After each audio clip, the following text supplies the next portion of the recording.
Can everyone hear me? Cool. So just raise your hand like this in your camera, unless you don't have your camera on. I mean, not like everyone should do this, but if you have a question. Nice, Carmen.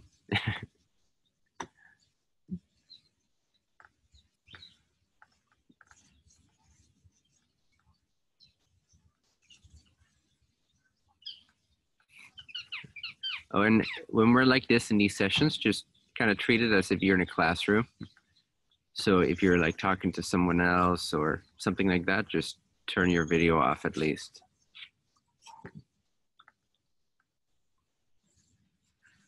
Yeah, actually, do you have a question, Carmen, or you're still posing?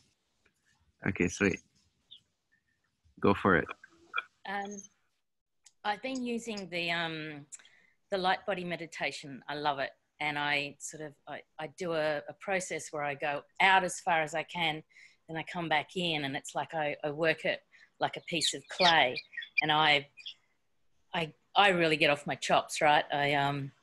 The experience in my body is amazing, but it's also bringing up a lot of illness is sort of being processed through. And I wake up most mornings feeling suicidal. And I know it's not me, and I just keep affirming that it's not me. I allow it to come into the space. I bring it through. But it's not a very nice way to wake up every day.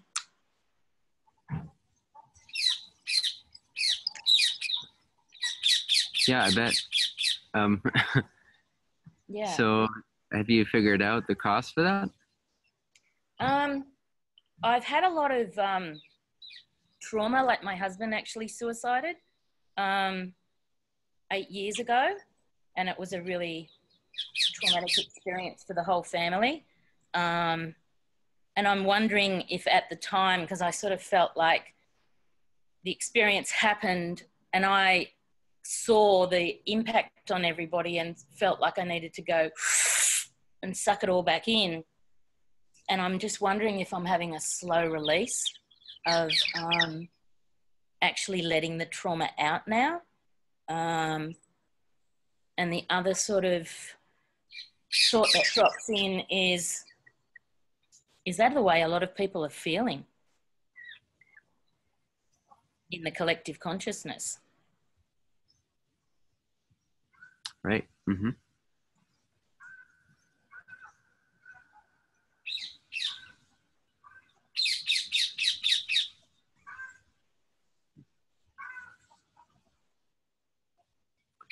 And have you tapped into who you are, like who you really are? Yes, I get glimpses. It's like I've touched the face of God. Yes. Right. Are you doing that a lot? I'm sort of finding that when I really have an intense moment of that, then the body sort of processes or detoxes something out. So it's like the momentum is still sort of, you know, chunk, chunk, chunk, chunk. It's not flowing as smoothly as I know it's possible.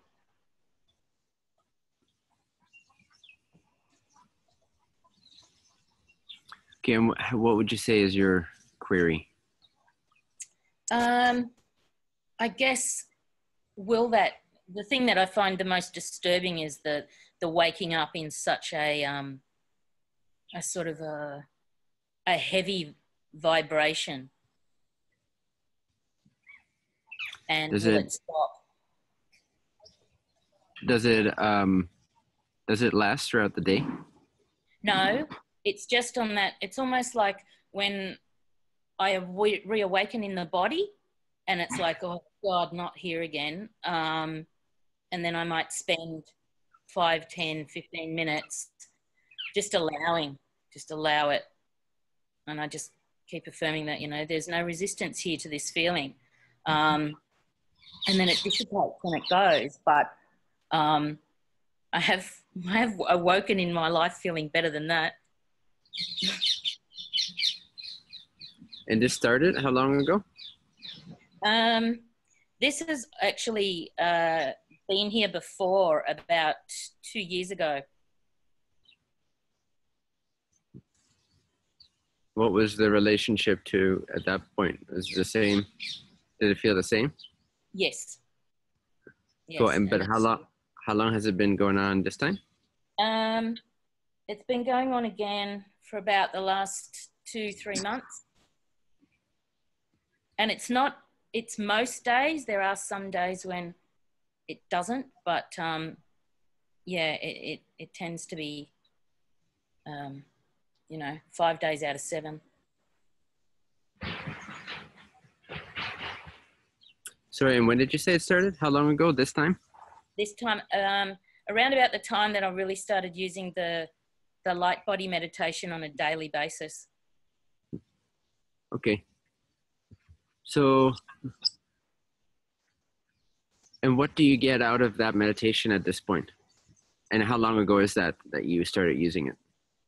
I started using it just after you posted it. And then one of the tier 1 communities sort of put down a 30-day challenge. And so I participated in that and just found it to be really extraordinary. And it also, a previous teacher that I've had, Shakti Durga, sort of explained that in something that she called the V diagram. And it's like 2 components have sort of come together. So I've really enriched my understanding of the multidimensional self in 2 different ways. And I actually feel like this is something that I can take and really, it's part of my calling to explain to people in that way who they really are.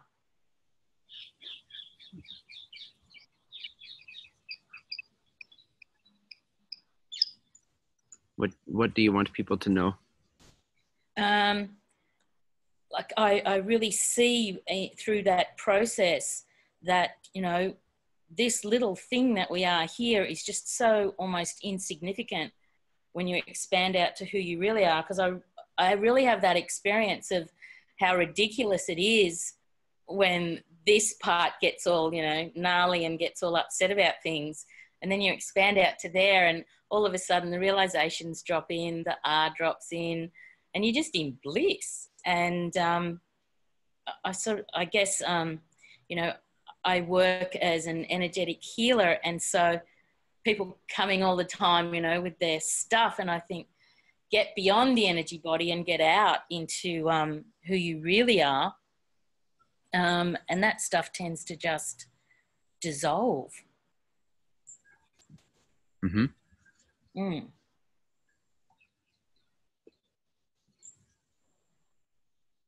Cool. So, well, first of all, I'm not legally allowed to give any medical advice, healthcare advice, clinical advice, anything along those lines. So yes. Whatever I say in response to this is just my opinion. Take it Yes. as such. So I would suggest that you give that meditation a break. Just don't do it for maybe 3-4 weeks, and Okay. And see how that feels. See what develops.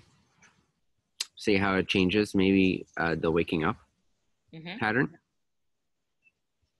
I think you're doing a good job in terms of when you do wake up with it, that the first 10-15 minutes you spend time just allowing that energy to release.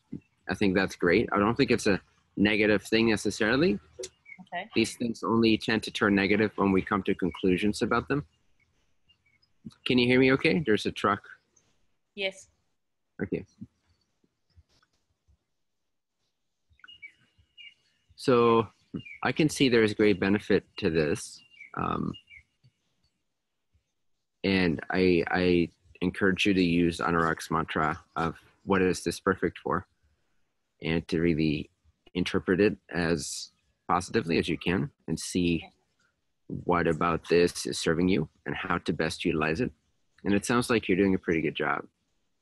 at allowing the emotions to be there, allowing the thoughts to be there without concluding anything, without taking action on anything. I understand you might have a preference for waking up feeling different, but letting even that preference just be there, let it just arise and allow yourself to tune into the deeper levels of your consciousness as it happens. And but specifically the light body meditation, maybe pause that for a few weeks and see how that feels. When I was in a school for the soul, and we used to spend a lot of time going to India to the ashram of Sri Shakti Amma, and the physical component was actually part of, you know, really going into expansion. So often we would sort of detox a lot of stuff at our stay in the ashram, or the head teacher who would take a group there, they might actually process through a hell of a lot of stuff physically for the collective. And I just wondered, is that, I'm sensing that it's similar to that experience, what I've been doing with the light body work, and how it's been affecting and sort of pulling stuff out of my body. And I sense that it's like, if I want to have a baseline that sits out here, then anything that's in here has to go. And some of that is really sort of stuck in my physical self. Well, if you're gonna view it that way, you're going to experience it that way and enhance it that way. Okay. And you don't have to. Oh, okay. You can renegotiate that pattern. Just give up those ideas. Okay. So is there some truth to detoxing as a physical detoxing as an analog or an analogy for spiritual cleansing? Yes. But that will happen naturally regardless. And you don't have to create the symptoms so strongly in order for your mind to get a reflection or confirmation that it's working. You can just trust that it's working, and ask yourself for a much gentler or better feeling detox. Why can't detox feel blissful? Why should it feel suicidal? That seems strange. Okay. So if this is the result of an idea you have regarding expansion, this is required, and that without these confirmations you don't believe you're expanding as much or something like that, then it's definitely gonna be there. Okay. It's gonna continue to show up. So renegotiate that with yourself and figure out something else. So it's like, because of that experience being, you know, at least 6-7 years, my subconscious has now taken that on as an indicator or a signifier that I expand, so I have to go through some sort of a physical process. Am I hearing that right? Mm-hmm. Yeah, and even if that's a natural portion or part of the journey, if you're highlighting it, if you're amplifying it, if you believe in that, and you have all these past experiences of it, and you hung out with people that believed in it, where the whole point was to do that, then you're going to create a lot of these confirmations for yourself. Okay. Even when they're not necessary. Sometimes they're not necessary. Or sometimes they could just be like fluttering sensations instead of suicidal sensations. So see if you can set the intention for a brighter, lighter, better feeling detox / bodily transformation. Okay. And any of the physical things, like I was really finding myself quite short of breath, and that sort of really was quite stressful. So would you consider sort of even just allowing that panic of the possibility of I can't get the next breath, and just really dropping into that as well and allowing that, and not sort of going into, you know, panic, stress, oh my God, I better go do something about that. I mean, I'm really somebody that doesn't visit the doctor at all very much. But But this last time it was like, I was really concerned that I wasn't able to breathe. So, and it was really tiring me out, sort of not being able to draw enough breath in for the body to function properly. But I sort of felt like it was something that was wanting to just come up and come out. But there was an internal conflict as to, my mind was going, your safety's in jeopardy. You better go do something.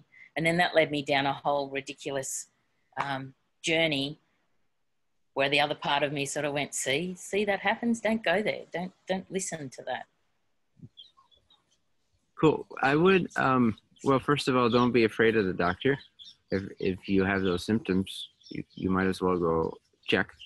But that's up to you. First of all, what are you running away from? And we don't have time to really get into that in this session. Because this would be a long process probably, or longer than we have the time here.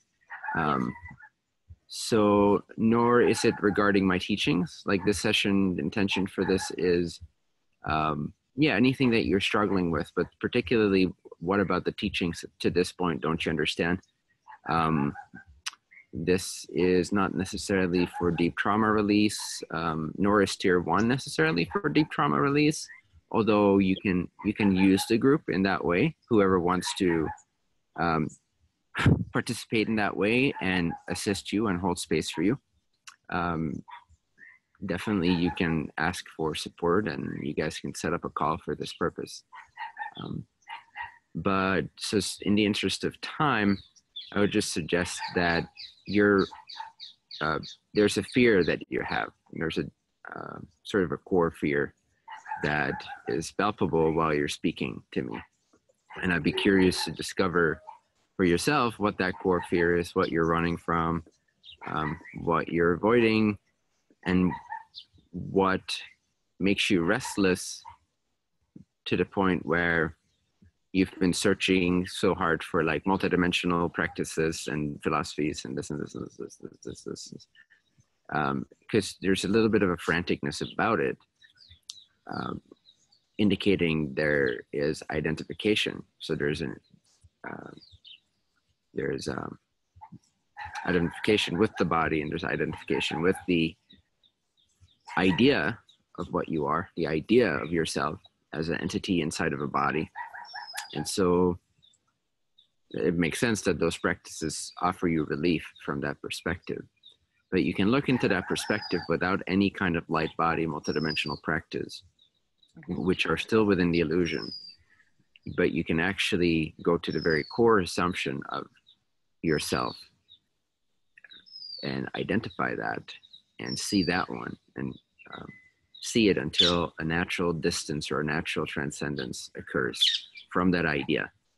Because that idea of a me will take on anything that it can see and turn it into a story, turn it into a potential for relief, turn it into a potential problem, turn it into this, turn it into that. So I feel like you're not addressing the core of who you are at this point. And maybe you'll have to go through some of that trauma release regarding your partner committing suicide. I don't know, I can't tell you right now, but probably some of that will arise. But maybe not, maybe that's not the core. So basically, see if you can figure out what is that core tension, the core sense of me. Does this make sense? Yes, thank you. Cool. And you can reach out in the tier 1 group. Thank you for sharing it with us here. Just reach out in the group and see if someone or a group of people who feel inclined to, who maybe have direct experience with this, to assist you, hold space for you, and listen more to the specifics of this and the process of it. Thank you. And you might consider finding, the trick is to find a really good one, but to find a good trauma release psychiatrist, something along those lines, And because, yeah, sometimes they're just full of shit, but sometimes they're actually really good and helpful, even if it is just to hold space and listen. And same with doctors. Like, yes, there's a lot of shitty doctors out there, but there's also some really good ones out there. And just in general, to get an assessment if that really seems to be a very physical problem and it seems to persist, then, you know, I would wonder, or at least question your motivation for not going, and if that's based in true alignment or if it's based in some kind of a insistence upon an idea that you shouldn't. So look into that as well, I would suggest. Okay. But these are not legal advice. These are just my opinions. Thank you. Thank you. Okay, love you, love. Thank you. Don't be so hard on yourself either. Yes, thank you. Don't put the tension on yourself that you don't have to. But good job in letting the things be as they are, and not concluding anything or taking action on anything, but just allowing these feelings to clear in the morning. And a lot of people have this when they wake up. They're heavier than when they went to bed, or they're more groggy, or they're more depressed, or they're more susceptible to weird influences, whether that is from the subconscious self or the neighbors having an argument or the Wi-Fi or whatever it is. So there's some, you know, I've noticed some patterns with people along those lines, and including myself. So don't take it too, yeah, it doesn't seem like you are, but don't take it too personally. It might just be a space that arises in the morning, as it looks like it does. And it seems like you're doing pretty good with that. But maybe you're putting up a front. I don't know. Maybe you're really, really, really badly suffering. Like once I get out of bed, it's gone. That's the crazy thing. It's like, okay, they begin, that's gone sort of a thing. It's just that on the moment of waking up, it's there. Right. Okay. Well, that's good. Well, if you feel you can handle it and it's just part of a clearing process, then by all means continue. But give the meditation a break, at least with the intensity you've been doing it with. Okay. And try less specific meditations that are less activating to the energy bodies and that are more sort of marinating in nature, more just like resting as awareness, more impersonal meditations that lead to a more impersonal space. Okay. Does that make sense? Yes. And the light body meditation in a way does the same thing, but it goes through a fairly intense process, hence the disclaimer on the YouTube video. Mm-hmm. So definitely don't do this for 12 months out of the year every day straight for 30, 40 minutes. Okay. Unless it goes super, super well and there's no symptoms whatsoever, then, you know, why not? But if you're noticing the symptoms you're noticing and they're intensifying, give the meditation a break and see if that helps at all. Thank you. Okay. Thank you, dear.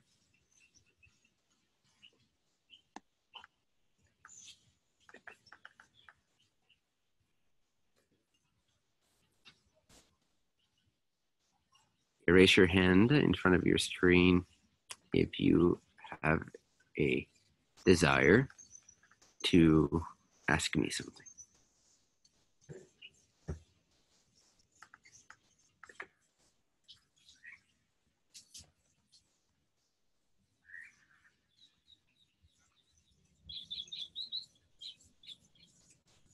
So some of your questions on my requests for sort of your most advanced questions. What has not yet been answered to you that is closest to your ultimate goal of self-mastery or transcendence? What is the highest mystery to you that you'd love to grok and embody someday?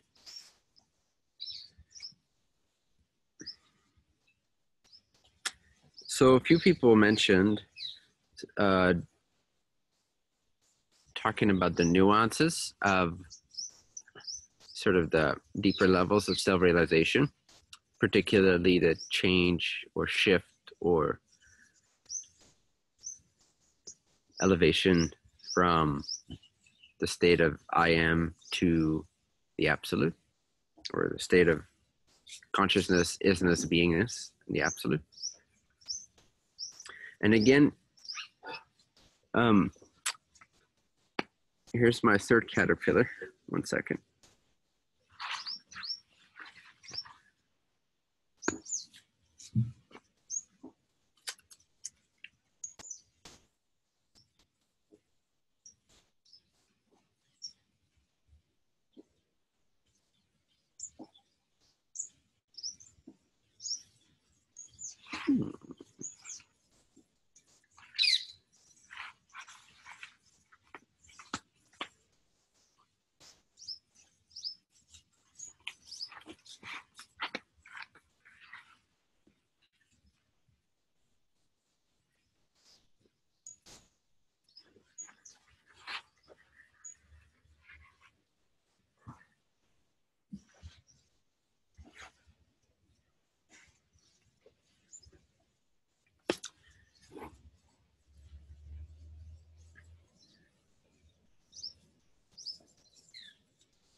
So it's very, very probable that we'll get into those specifics during the next month, and possibly as part of this foundational call coming up this weekend.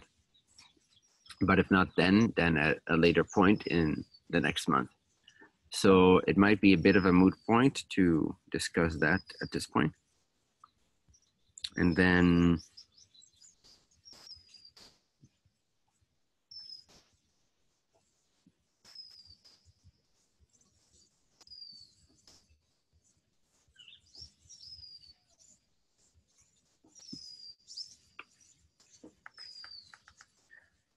again, if you have a question directly here, just raise your hand. Maybe raise your virtual hand. So, because there's a couple pages here of videos to scroll through. So if you just leave your virtual hand raised, that'd be good.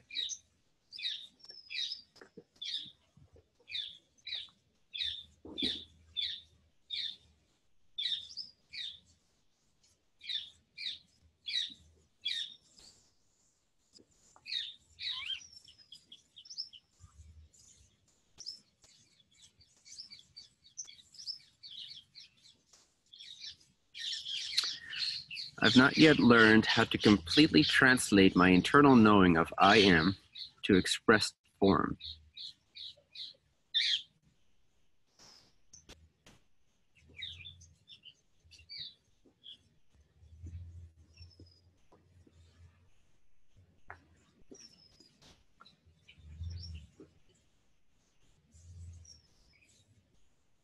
All expression, this post included, feels fraudulent, as there is no action, word, motion that comes anywhere close to what I know myself to be. Would love to discuss so that I can comprehend this fully, if you feel it is in service to the group.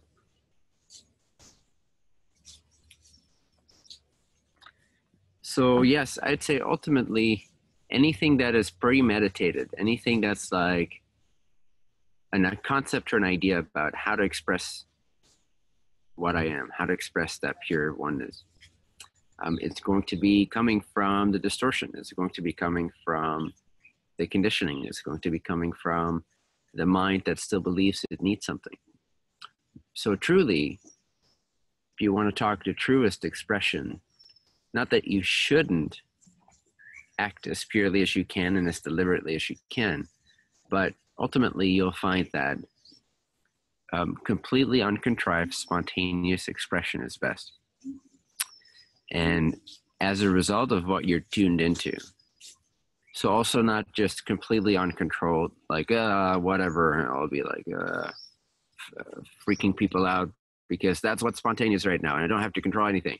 That's an extreme of lack of control, which is also imbalanced. It's also distortion. Now, sometimes you might need that temporarily as an expression to sort of balance yourself out or clear the path. But rather to be so attuned, so you're, in a sense, you're in control because you're directing your attention. You're tuned into a state of being, and that state of being has a certain way of expressing itself, always. every time you look at someone's body and mind and speech, it's an expression of the state that they are tuned into. So if you're tuned into a particular frequency or intention or state or calling, and you're tuned into that intensely enough, your body and mind will take on the intelligence with the hue or shape or fragrance that corresponds to that particular vibration or state or intention. So your interactions and your expressions will be colored with the vibration and the intelligence of the state that you are tuned into, that you're dialed into. So it's not about just being dialed into being human and then letting it all rip.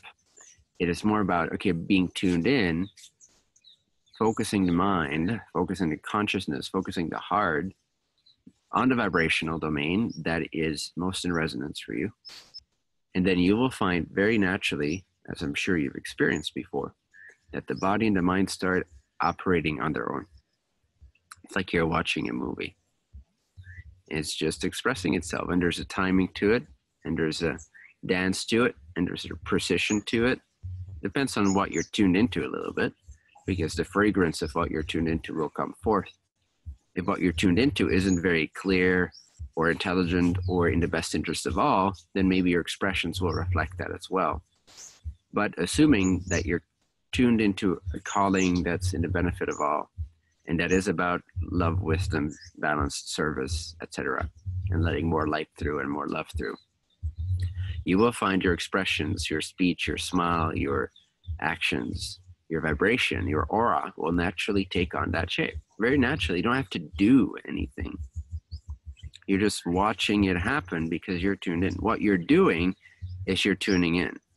You're using the consciousness, and this is more of a fifth density, late fourth, and throughout fifth density exercise, and throughout the later densities too, but it starts sort of developing in later fourth density, which is, and especially in early fifth density, it's the beginning to operate less and less physically, beginning to operate less and less as a physical creature or mechanism, and more taking that consciousness back into the mental body, the body which has the ability to think and act and intent and focus and be concentrated or not concentrated.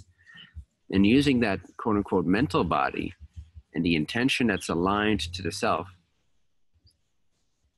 you are basically, you do everything at that level.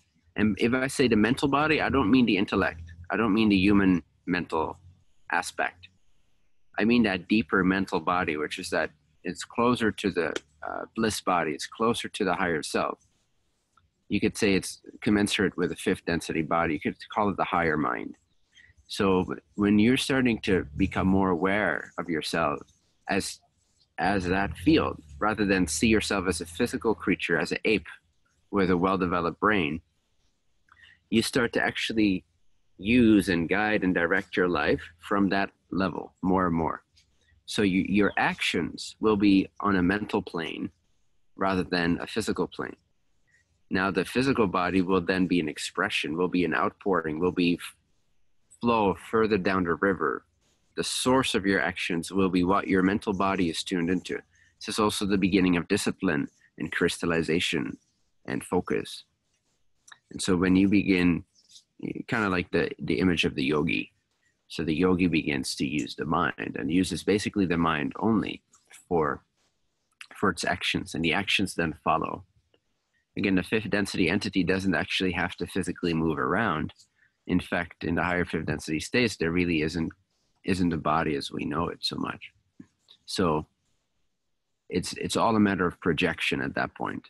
The mental body projecting the form and the body and the interaction, and the location and the space and the time and the actions flow from that. So while you're incarnate physically, you will find the same happens. If you tune into a higher level of consciousness, a higher vibratory state, a higher focus, you'll find that the physical body is a natural outpouring of that, natural flow from that. So then, from that point of view, the question, I still haven't quite figured out how to express my I amness or my connection to God or even my calling. It's don't worry about it. just be tuned into the state. Be at the source of your calling. Be at the source of the state that you want to be in. And then you'll just watch your body and your mind alter their operations, and they will purify themselves. They will align themselves to whatever you're focused on. That's why if you're focused on the power of one, as the Tao says, the body will become supple like a newborn, and the mind will become pure, and you naturally start to be of service. So hold fast to the power of the one. Or you could replace that with your calling, whatever is easiest and highest for you to tap into. And by highest, I just mean, you could call it highest, but whatever is the highest that you can tap into. And just practice staying tuned into that. Just like resting is awareness, recognizing awareness. And awareness is ultimately, other than the absolute, is the highest that you can tap into. But for some people, it feels sort of vague and abstract and empty and not really relevant. So then you can step it down a few notches and focus on something that's more recognizable to you, something that you can more easily latch onto. But we'll make that awareness presence, isness, more palpable for all of you during this month. The teachings in the weekend, and just having that focus will aid and assist in really understanding the bliss of formlessness, the bliss of what's not body-based, what's not mind-based, what's not emotion-based, what's not world-based. And that this is very real, and this is very direct, and this is very immediate. This is not the same as floating out of your body and avoiding the world, although it has similarities to it in its expression. It has similarities to it in its understanding, but it's not the same incentive. It's not the same impetus. It's not the same motivation, and it's also not the same process. Whereas being ungrounded or being aloof or not being connected or avoiding this or avoiding responsibilities or being a zweefteef, as they say in Holland, which means like a float bitch, literally. I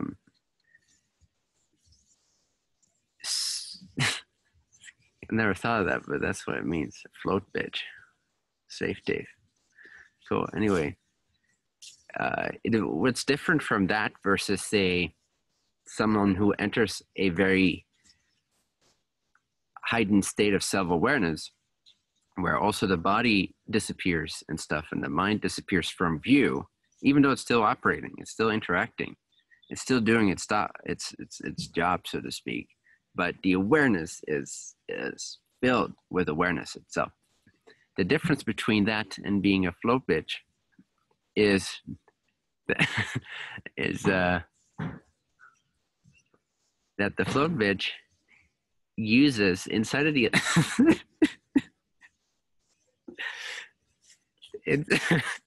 inside of the illusion, the float bitch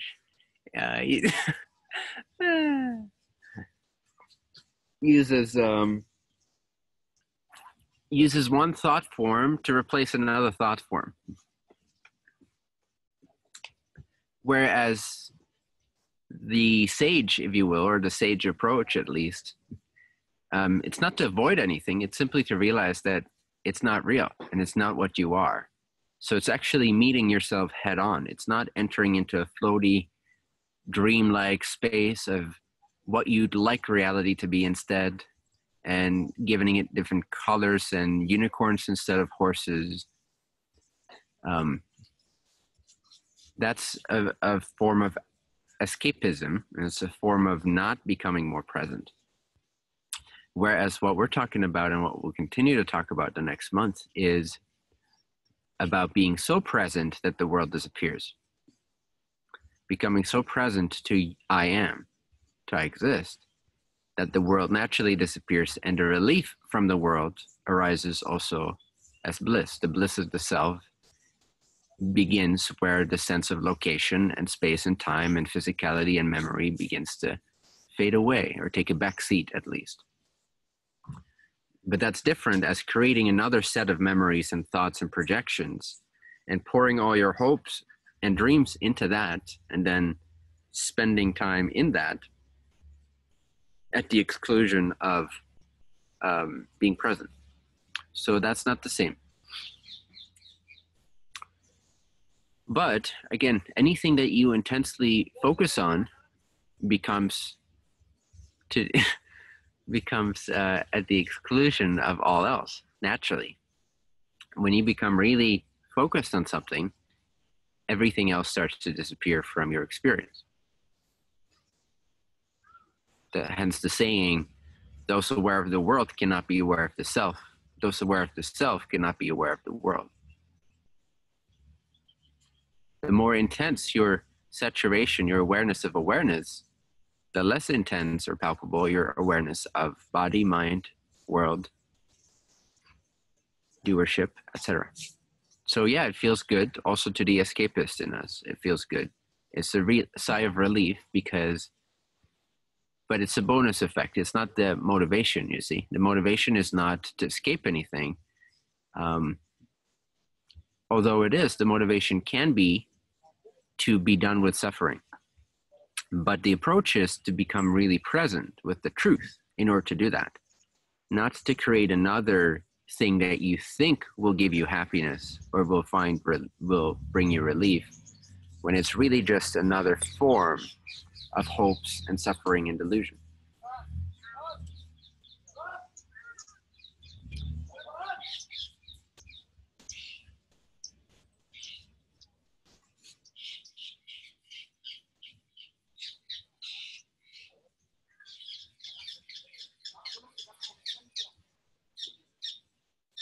So anything from the teachings that we have been practicing in this course so far before we continue with the self-realization path?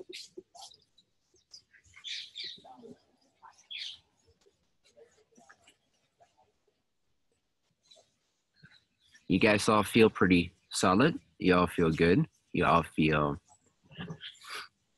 like you got this in terms of the teachings. It makes sense. You understand service to others. You understand the calling work. You understand and feel that you're able to connect to yourself at a higher level, at a deeper level that transcends the personal needs and preferences. Not that you can't have them, but you're able to tap into a space that's beyond them. You're able to tap into a space that is of a higher nature, that's more connected to your calling, to your spirit, etc. And you feel like your orientation has sharpened, your dedication towards service to others has deepened, and you are ready to step up your game in terms of being of service to others, which consequently always means being of service to yourself. But the orientation is service to others, rather than service to self being the direction.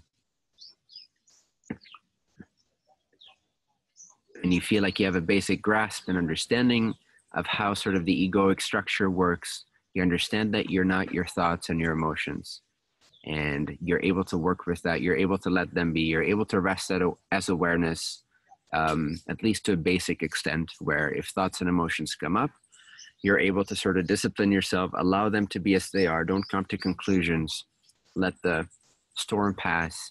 And then from a clear state, being dedicated to service to others, allow the actions to arise, remembering your calling as often as you can to feel into the frequency that then begins to express through your aura, through your body, through your mind, through your actions, etc.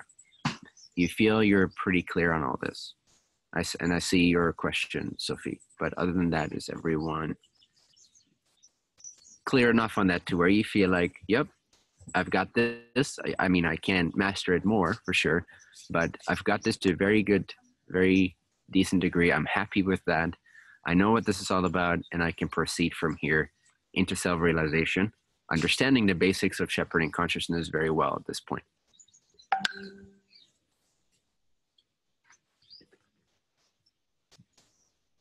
Cool. If that's a yes, just show this for a second.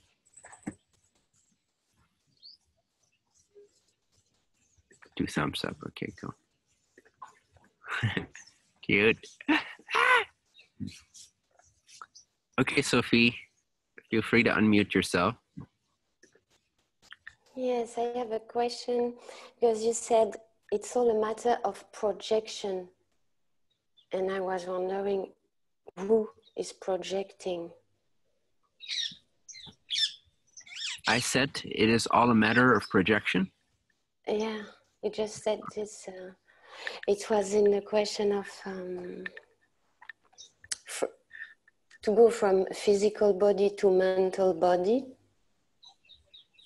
Oh, and I after see. you said Okay. it's all a matter So of the physical body acts as if it's physical, right? So that means that I'm very physically oriented, and it's about grabbing an object, moving it from location A to B, moving my body, going to work out. Not that you shouldn't do these things, by the way, but the focus is we believe we are the physical body, and we're acting as if we are the physical body. Once that becomes subtler and subtler, we start to feel like we are the mental body. What that means, you could loosely equate that to, it starts to feel like you're the space of mind, awareness plus the thinker, awareness plus sort of the field that's able to direct and intend and intuit. So now that you're more identified with that body and less identified with the physical body, your actions are going to feel less like a physical act of doership, and they're going to feel more like a mental act of intending. So then your actions become the result of your projections. And what I was specifically saying is that in a native fifth density state, so I'm not talking in an incarnative state here in third density, but in a native fifth density state, the fifth density entity does almost everything through projection. Like if they go to a location, it's projection. If they appear with their body somewhere, especially the higher fifth density and the sixth density entities, they project themselves. They interact. their mind is not here. Their mind is not here. Well, ultimately, it's all one consciousness, and it's everywhere. But the fifth density entity, especially in the later stages, begins to master and understand that space and time is an illusion, and that everything is made of light, and that everything is accessible through consciousness, through, you could loosely say, the mind. So, but yes, from the point of view of the illusion, spatially speaking, their entityness, their mind, body, spirit complex will be in location A, but they'll be having experiences in location B, C, D, and E, sometimes simultaneously, in different spaces and times using projection. Rather than being tied to one experience and having that physical incarnation feel like that's what you are, they're able to project themselves with thought projections, and they're able to manifest, depending on their level of adaptness, they're able to manifest their thought forms. So they could appear right here, for example, but not actually be here, but still interact. It's like a telephone. It's like projecting a version of yourself that's like a telephone on the other side of the world. It's a technology of consciousness. Just like when you call someone, literally, you're actually not there, but you're talking to them as if you are there. It's a projection of your voice. So, but this technology is inherent in consciousness. So the fifth density entity, which is a lot about discipline of the self and will and seeking the law of light, the understanding that everything is made of light and everything is accessible through consciousness, through the self, and the self is self-sufficient. It doesn't need any obvious external things so much. It can generate and source everything within, and it can access everything within. So that state of consciousness then develops the natural technology or ability to communicate across space and time, etc.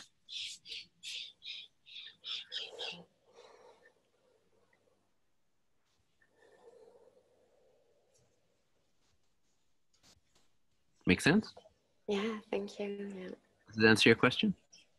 Yeah. Sweet. But it doesn't answer the fact that you still have only one view. You don't see everything. You know you are projecting, but you still have only one view. It's possible to have multiple views simultaneously. Yeah, I've never tried this. Okay, it's But as a human being, you know, I think one incarnation is enough to focus on. No? Sure. Yeah, thank you. But you can play with the concept of it. And I experienced it once very, like, to a more intense extent. I was a teenager. I was walking, I took the subway every day to school. And there's this one moment, I was maybe, I don't know, 17 years old. I'd already sort of been reading some books, doing some meditations. I had already sort of watched over my telekinesis practicing phase. And suddenly, out of nowhere, I stood up from my seat because it was my turn to get off. I think, yes, it was my stop. So I get up, and as soon as I got up, and there's like maybe 30, 40, 50 people in this thing, this wagon, what do you call it again? Compartment. Okay. So I got up, and as soon as I got up, something happened. I don't know, there was no intention for it to occur, but as I then walked through the sort of alley or in between the seats, it seemed like a lot of people were looking at me for some reason. And suddenly I could see myself from all their eyes at the same time. And it's a little hard to explain it. It was a very weird sensation, kind of not nauseating, but it's like, wait, should I balance myself or something like that? But I could see myself from at least 10 points of view at the same time. Wow. So I know it's possible. I've experienced it before, also in other occurrences, in a different way. But and I've heard testaments of people that have experienced this, and I know fairly sure. And also Bashar has talked on this topic a little bit, being at multiple places at the same time, and you see it in some of the scriptures and literature. So yes, it's possible. Okay. But the thing is, it's still one point of view. Yeah. But the one point of view expands to include multiple points of view at once. But you have one point of view of those multiple points of view. Yeah. And who is this point of view? Consciousness, ultimately nobody. Just like you are ultimately nobody. Mm. Mm.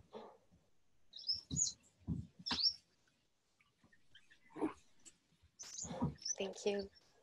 Thank you. Anybody else? Got a question? Any loose ends about the course content so far?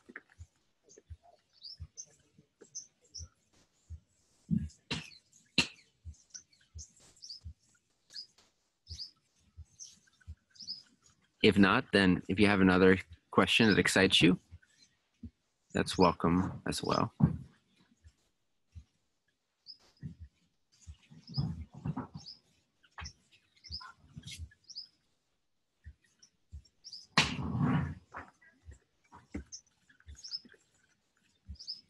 Corey, feel free to unmute yourself.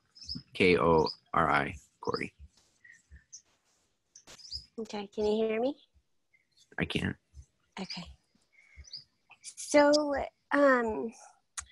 sometimes I feel like when I'm sitting, like I still have too much mind involved, and sometimes I feel like some of the, like as I'm learning more and as you're teaching more, like sometimes I just get more confused. So which ultimately maybe is a good thing. Because then I sort of come to this place of where, well, it's not really about what the mind can understand anyway. So I feel like my question is,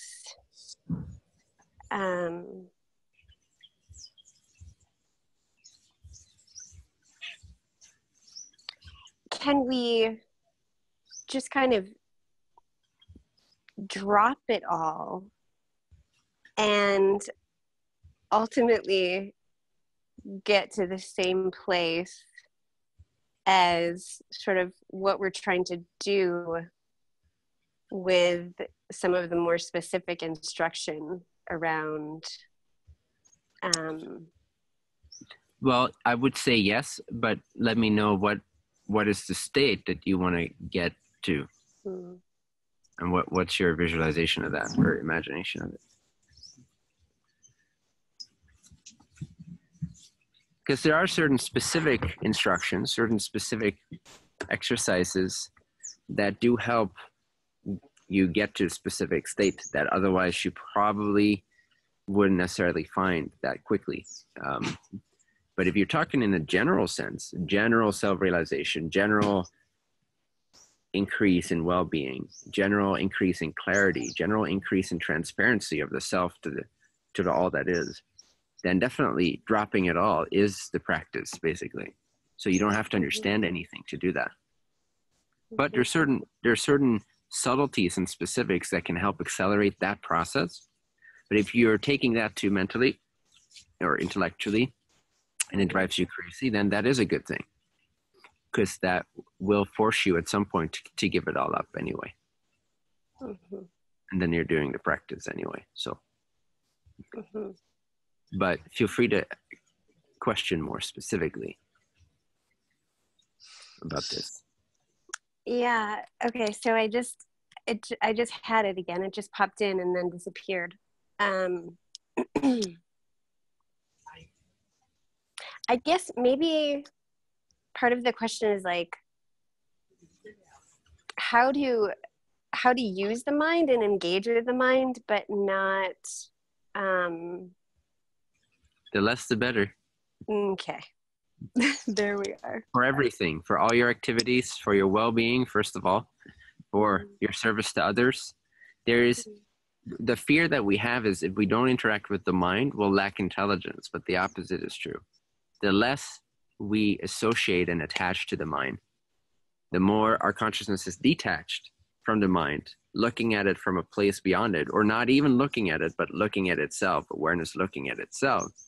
You'll find that the actions of the thoughts,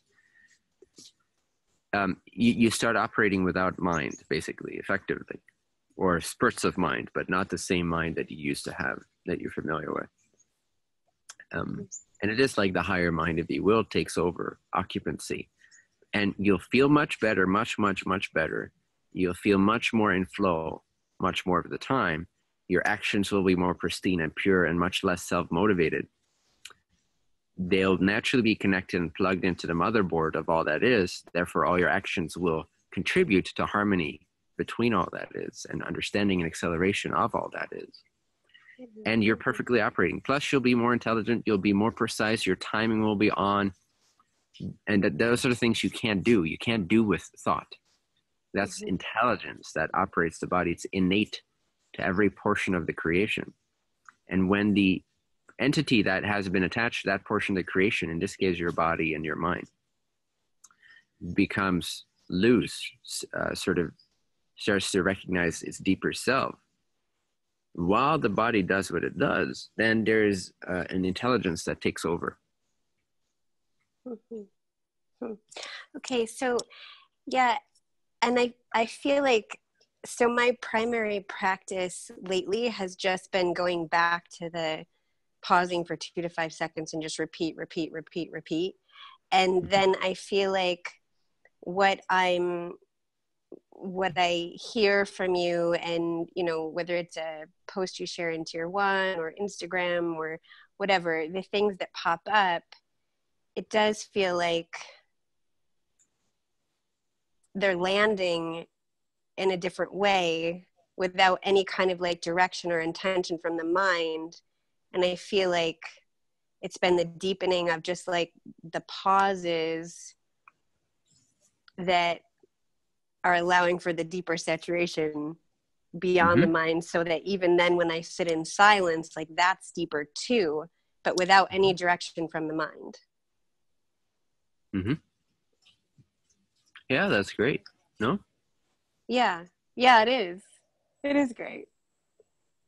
Yeah, thanks. So all good? Yeah, I think it's just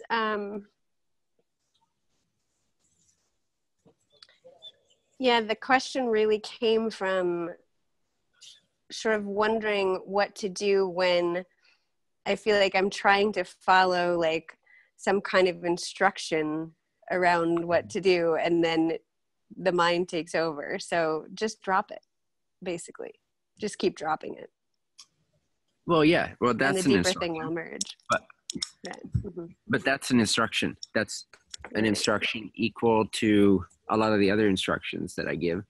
So you're doing the same thing. You're using an instruction, but you're using one that works for you in that moment. It's almost inevitable that you're going to be needing some kind of a tool, practice, or reminder. God bless you. Thank you. When you are feeling the intention to practice or to deepen your self-awareness, you're going to seek for some access point into that. So that's a natural search. And then your mind will search for everything you've heard. Okay, what should I do? One teacher says this, the other teacher says that. Even the same teacher says this and then that and then this and then that. So, and then you say to yourself, okay, just drop it all, which is great. That's one of the teachings. That's one of the pointers. So I found it almost impossible to escape this mechanism of seeking for a pointer or tool. But I've always skipped around a lot. Some people are more single-minded in terms of the method they pick. They stick to one method and it works for them for a long period of time. For me, probably because part of my blueprint for incarnating was to distill as many possible teachings as I can, I would use something for a couple of days, and then I would use something else for a couple of days, and I would use something else for a couple of days, and I would use something else for a couple of days. So for me, it's always been like this. I have this big database of possible entrance points and access points and pointers that would just sort of randomly come up at different times. The thing is, whatever works for you to gain a deeper recognition of self that you can then quite immediately activate whenever you want to. It becomes self-evident. You can just recognize the self. The best tool is to recognize the self. If you feel like you can't quite do that in that moment, if there's too much turbulence going on in the mind, then you need a tool to sort of drop beyond it again. And dropping it all is a good idea. Seeing that it's not you is a good idea. That's really good to oh, sorry. I was just going to say that's really good to hear too, because I feel like I'm also have been a person that uses like lots of different tools. Like the same thing doesn't work for me. I shift a lot, and that's something I've sort of given myself shit for. So okay, cool. Well, yeah. The thing is, as long as you keep practicing, and as long as it's some variation of deepening your experience of yourself as source, meaning going deeper, less service and deeper, more at the source, more at the root of what you are, more towards the I am and consciousness itself and beyondness. Anything that drops you into that is good, as long as it actually helps you experientially. So don't give yourself shit for changing methods. Give yourself shit for not practicing at all. But as long as you have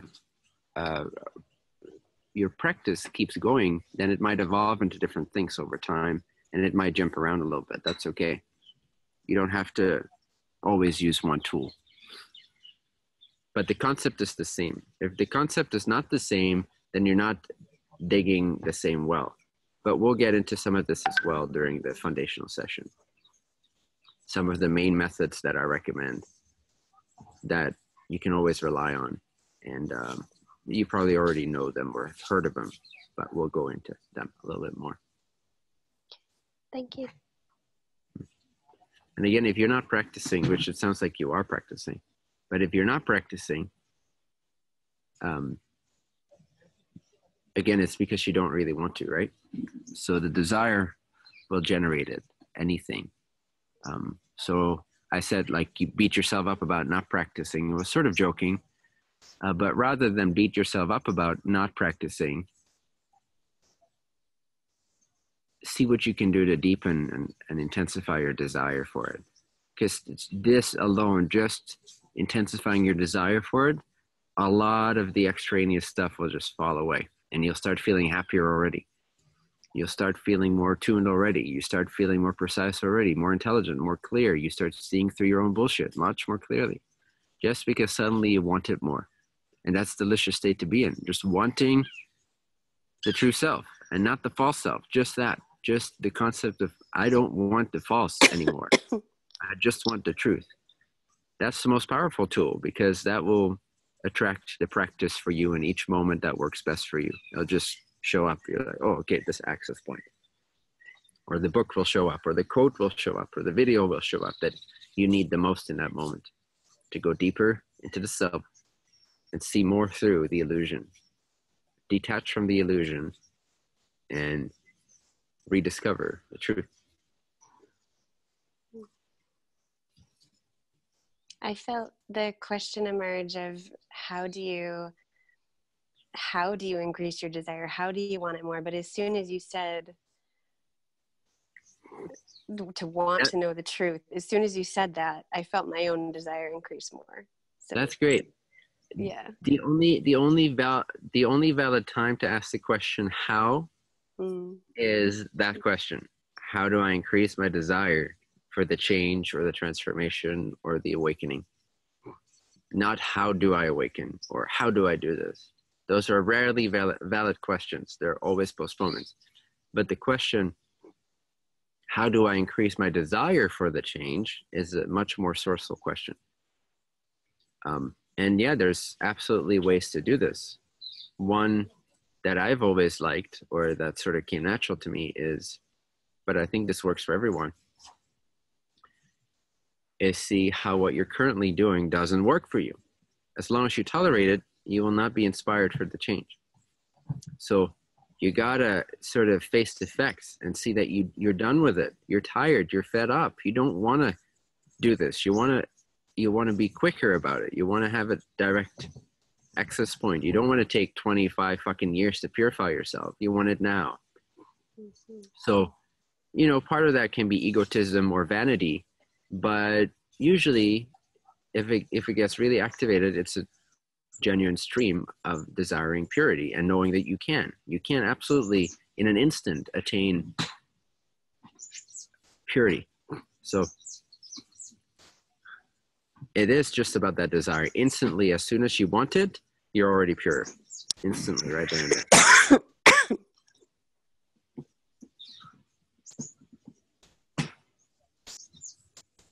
So look at what's not working for you. That keeps repeating itself. Look at the repetition, the endlessness of suffering, the endlessness of delusion, the endlessness of your own stories, of your own excuses, the endlessness of your own bullshit, the endlessness of the world, the cycle of suffering. Look at it. Just look at it. Just look at the endless cycle of suffering. Just look at the endless cycle of bullshit in your mind. Just look at the endless cycle of mind, period. The endless cycle of thoughts. The endless cycle of being satisfied with really nothing too grand in terms of awakening.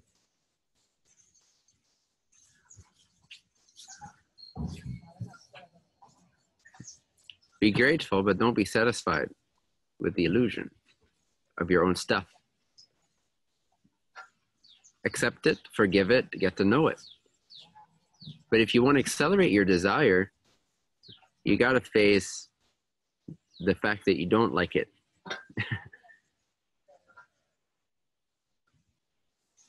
Or you can use a more positive incentive or incentivization, which would be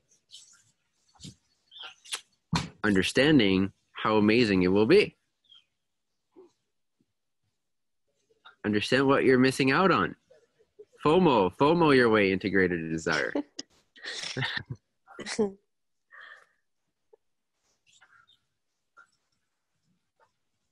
I feel that. Fear of missing out on enlightenment. FOMO-E.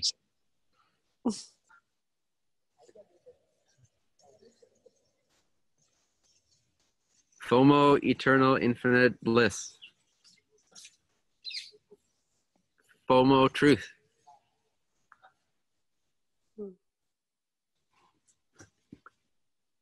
It's easy for everyday activities and mundane associations and assumptions about what a day should look like to come up. What you assume that day is going to bring, and being quite happy if you can have tea instead of coffee and not be in traffic for 40 minutes, but instead for just 20 minutes. That becomes your life, that's what you wake up to. So yeah, you're not going to go very deep if you don't have a very deep desire for it.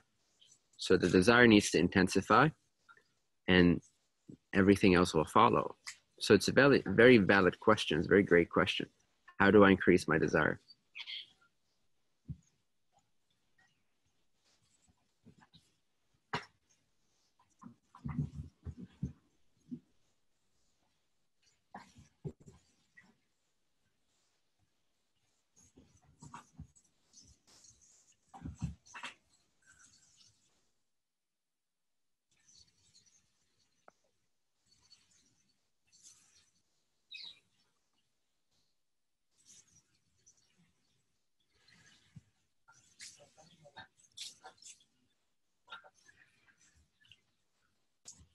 Look at the suffering it's causing the world. Look at the endlessness of it. Look at the futility of it too.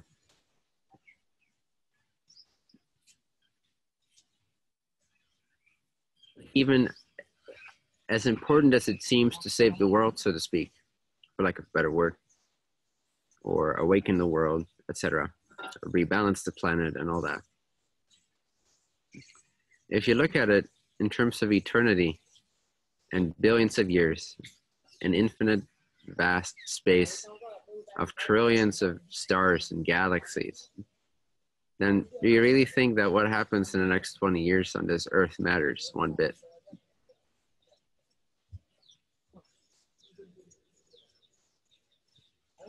So that's another way to increase your desire, is to see the futility of your current actions, desires, thoughts, and motives.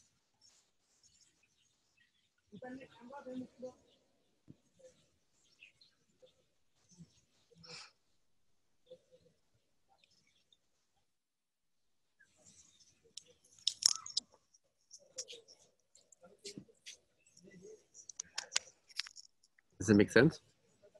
Yes, it does. I can feel my desire increasing by the minute. Good. Imagine it increasing tenfold. And what would be different in that space? And Michael Langford has a great chapter on this. I think it's chapter 4 of his book, Direct Means to Eternal Bliss, by Michael Langford. Chapter 4 is all about increasing the desire for liberation or freedom. And it's quite good to read that.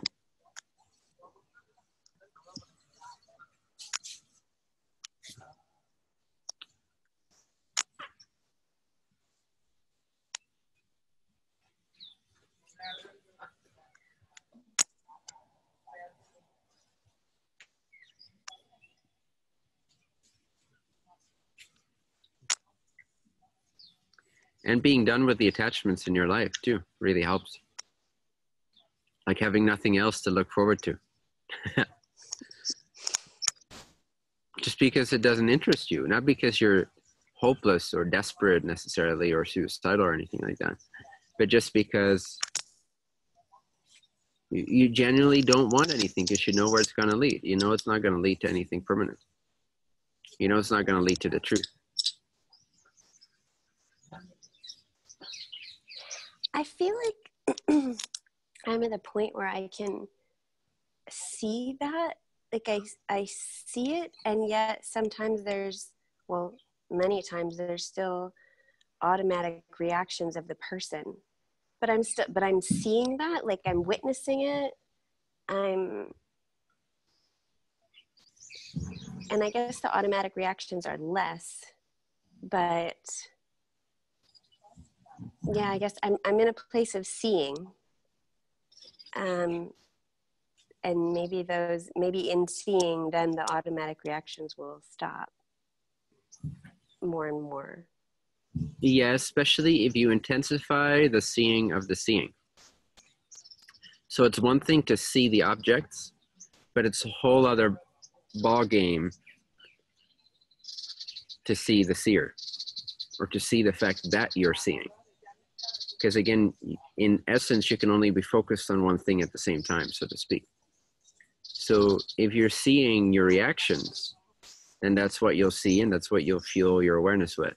But if you're seeing the fact that you're seeing, then suddenly the reactions take a backseat, and they even disappear for moments at a time altogether.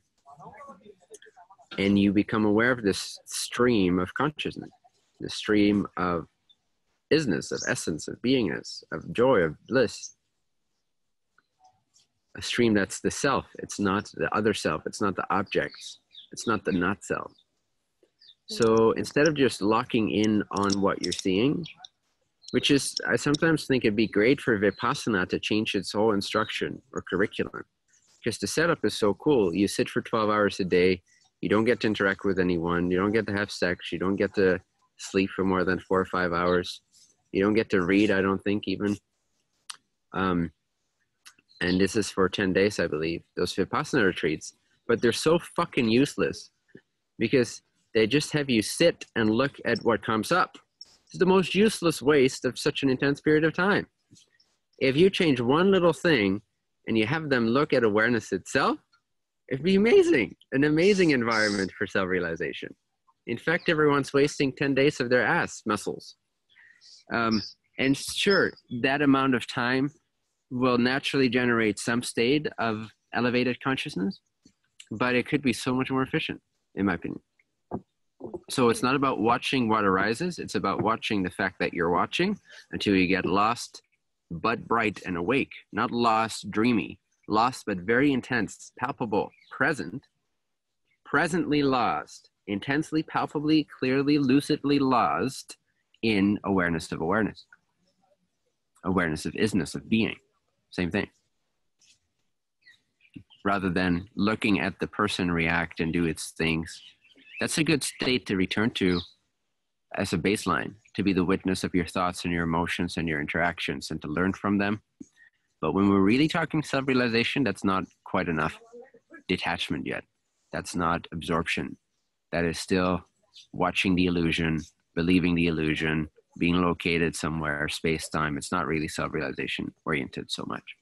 It just makes you a more aware person of higher integrity, higher nobility, higher mastery, higher self-control, and somewhat higher consciousness, but it doesn't set you free. It will never fully set you free. Unless you intensely look at what you are to the point where you realize, at what arises. You intensely look at what arises until you, through that intensity of seeing, naturally the seeing will realize itself and realize that it cannot be what arises. If something arises, it cannot be you. You are prior to it.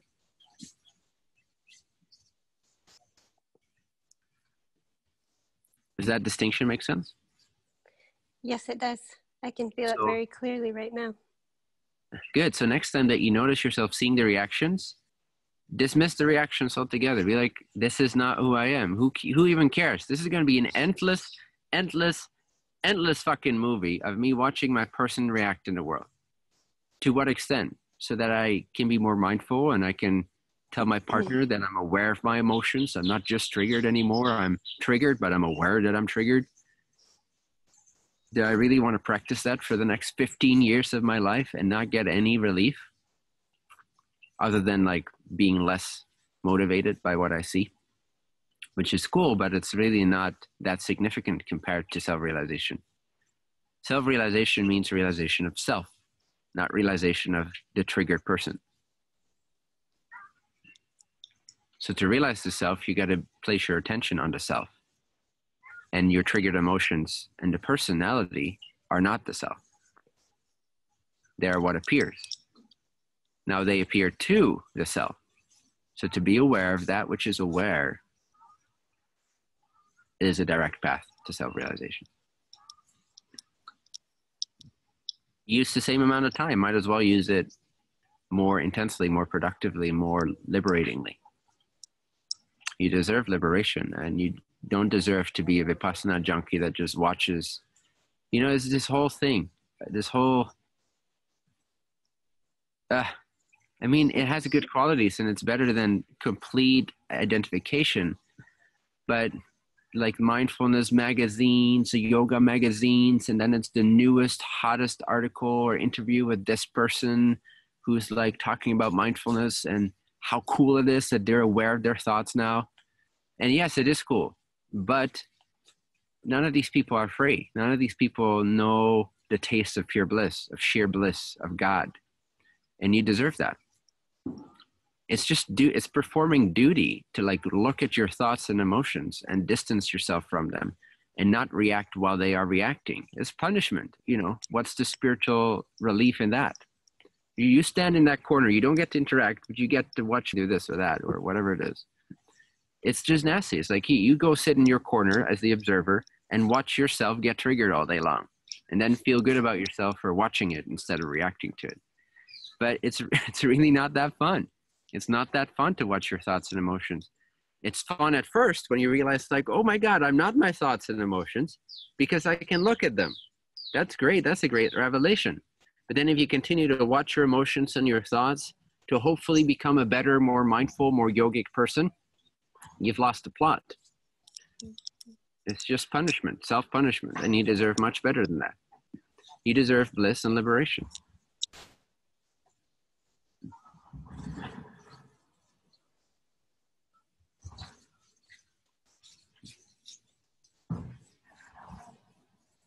Liberation is from objects. It's not found in objects.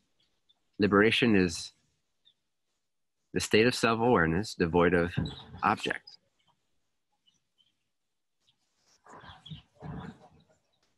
Instantly, you'll start feeling blissful. It's only objects that make you bump your metaphysical presence into objects. Without objects, you can't bump into anything.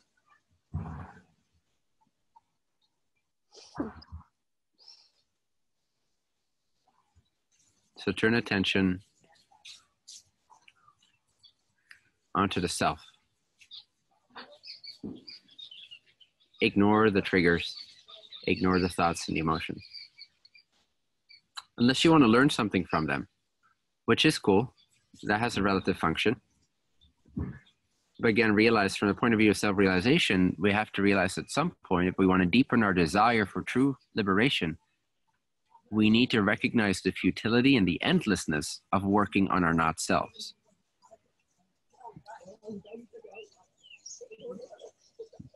Mm-hmm. I feel that.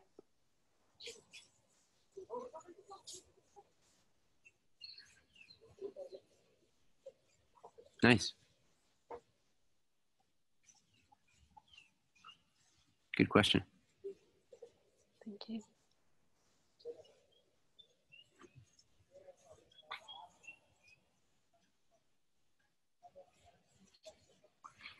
Ahmad?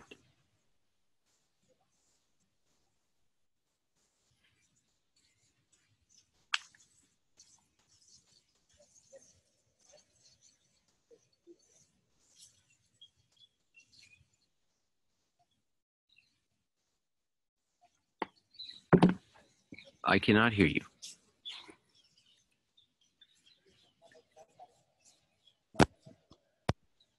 No? Yeah. No, I can't hear you clearly, but anyway. I have not so much questions coming up. I do struggle like here and there, but my question is more around like since Barlow, I feel there's especially in these meditations we're having, whether it's here or in silent meditations, there's something clearly emerging like behind the scenes, and it's so powerful, and it's like a group of superheroes behind of us, and but I feel we're not using it. We're not looking back. Who's behind of us? And I feel just the importance clearly for self-realization, what you just talked about, and I love that. But I feel like we are not doing anything with it so far as a group, not so much. And I'm just afraid that we are missing it, or we're not, because there's so much potential, I feel. And it's a totally different energy. It's very impersonal. I can clearly see in myself, the urgency to step up and go into the world and express who I am and serve by that. So that's clearly important, at least for me, and I think for many others. But I feel like we are neglecting this part,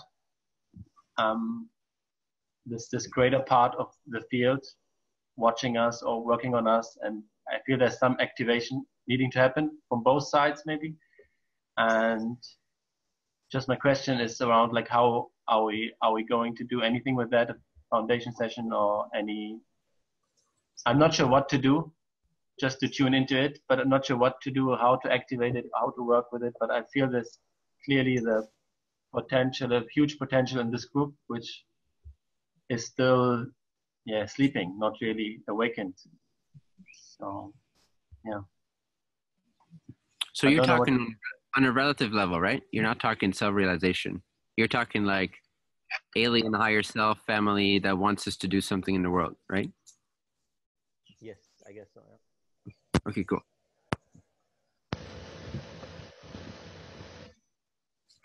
For me, it feels like an energetic field infused with the creator energy. So I can feel that even. So I when I tune into that, and it's like my whole person identity goes out of the way. There's nothing left. It's just this creator stream energy flowing, and it's so inspirational. And I see the potential of myself suddenly, and of all of us. So, and I'm just wondering how we can use it more and activate it more for the whole group, even, so not just for each one individually.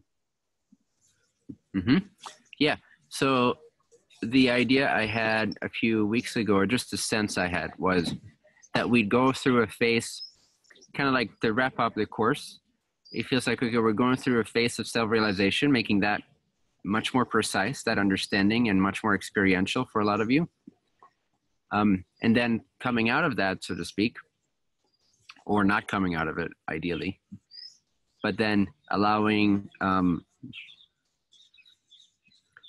for an integration, implementation, and a more specific interaction between between our community here, Tier 1, to see what projects are to be created, what excites us, how certain people here mesh together for certain themes, how some projects might even be Trinfinity endorsed at some point. So then we're looking at the more specifics. So yeah, I mean, I've always felt the potential of that. And I think we have addressed that potential. And I have encouraged you guys to step up into that. And I think you are doing it, but also at the same time, I see what you're saying. And at the same time, there is still a process going on for people. And we are still planning our get together, which seems like it's might finally have its first iteration of that. We're going through the self-realization month right now together to make sure we're really fucking pure before we start being of service more actively. And then from that, it's very easy, especially like connecting at the retreat or the get together and in India, and just like continuing some of these sessions, and maybe doing a second version of that get together somewhere else, a different location at a different time later on. Inevitably there's going to be co-creations, you know that, like, especially people coming together, there's going to be co-creations. And before we quote unquote close this program officially, or say like, okay, this is the end of the program's official curriculum, we're going to continue that. Like, this group is not going to stop. This group's not going to end. So it's going to be continuation. But then the class is over, so to speak. Then it's time for action. And then it's time to see how you guys want to co-mingle and co-create and all that stuff. Whether or not I'm retiring, we'll see. But you'll have the skills and the tools to do it on your own then as well. So definitely keep an eye on that potential. Keep honoring that potential. And also trust that it is happening over the next 2 or 3 months. That will continue to take shape. And if you feel super, super clear, like, okay, there's something that I want to take action on right now and I want to utilize this group, I want to leverage this group for that, by all means. Like I've always encouraged that. Don't stop that. So yeah, thank you. Yeah, cool. Yeah, thank you very much. Cleaning this up. Make the batching. Just cleaning the palate. Anything else? No, not from my side. Okay, sweet. Anyone else? Anything else?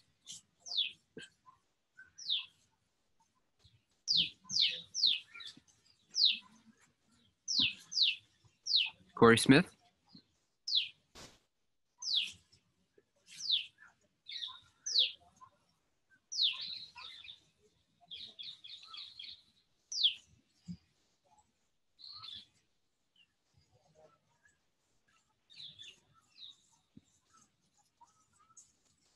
Can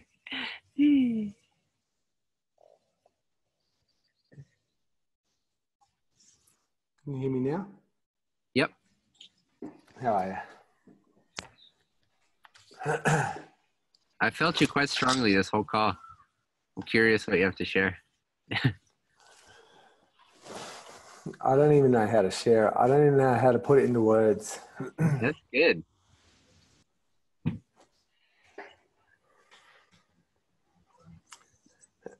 The more clear I become, the stronger the catalyst. And I still get confused with, when anything arises, I always look at my own stuff, right? So I look what's coming up in me, what's arising in me. And I deal with that. I go into that. I go in curiously with love. This is a gift. And not bypassing, like I really work with the energy, right? I know it's a gift from the Creator. But there's still a dialogue taking place. And there's still a real world interaction that has to take place.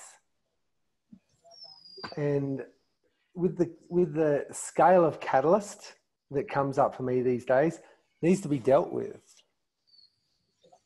So no matter how much I internalize and work with my own shit, because I generated this experience, the dialogue still requires me to say something. So I'm not talking about a one-on-one interaction, but it can be looked at that way. So I wonder, it leaves me wondering, especially with people really close in our life, like real close loved ones, people that are in our inner circle, how much do we have to deal with their shit?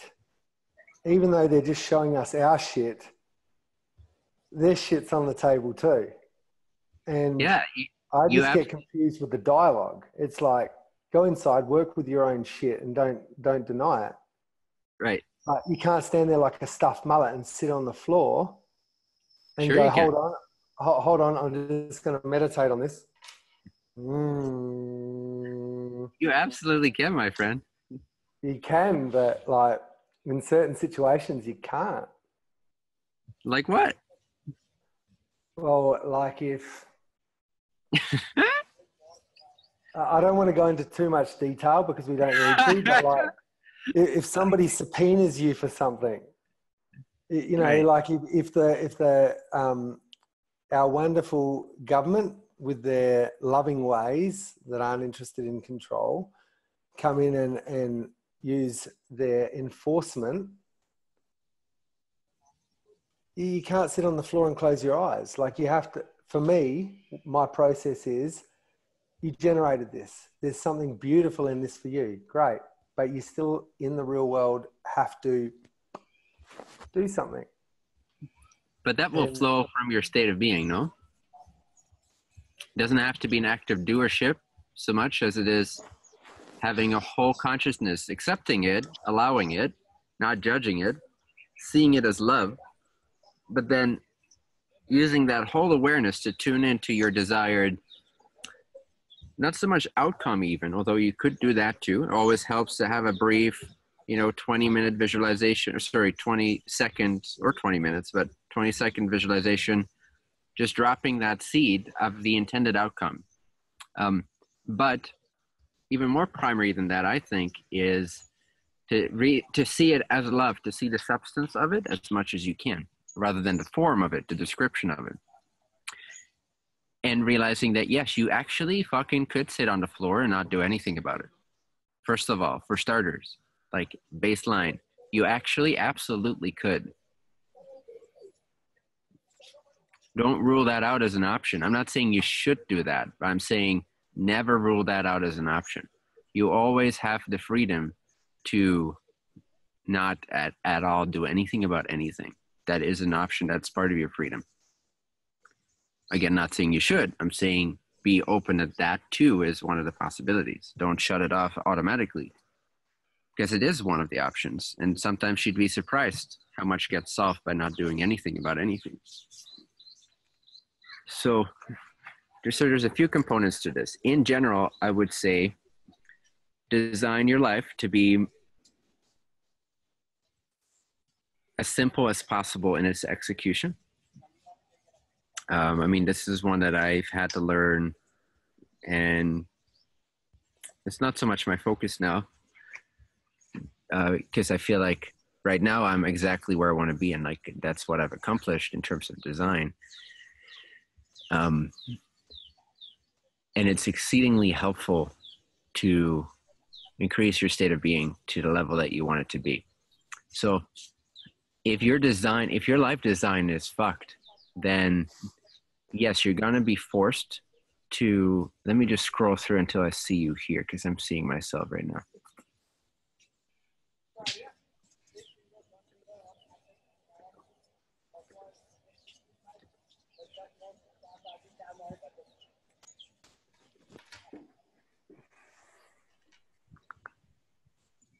Did you just get spotlighted?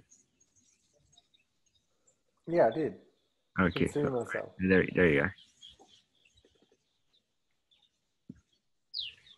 So yeah, maybe don't spotlight him, whoever did that. I'll just check him out here so that he doesn't look at himself while I'm talking. Which he's looking pretty handsome though. What do you think, ladies? Look at that.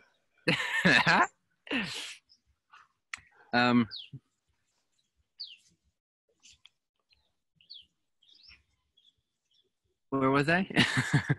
So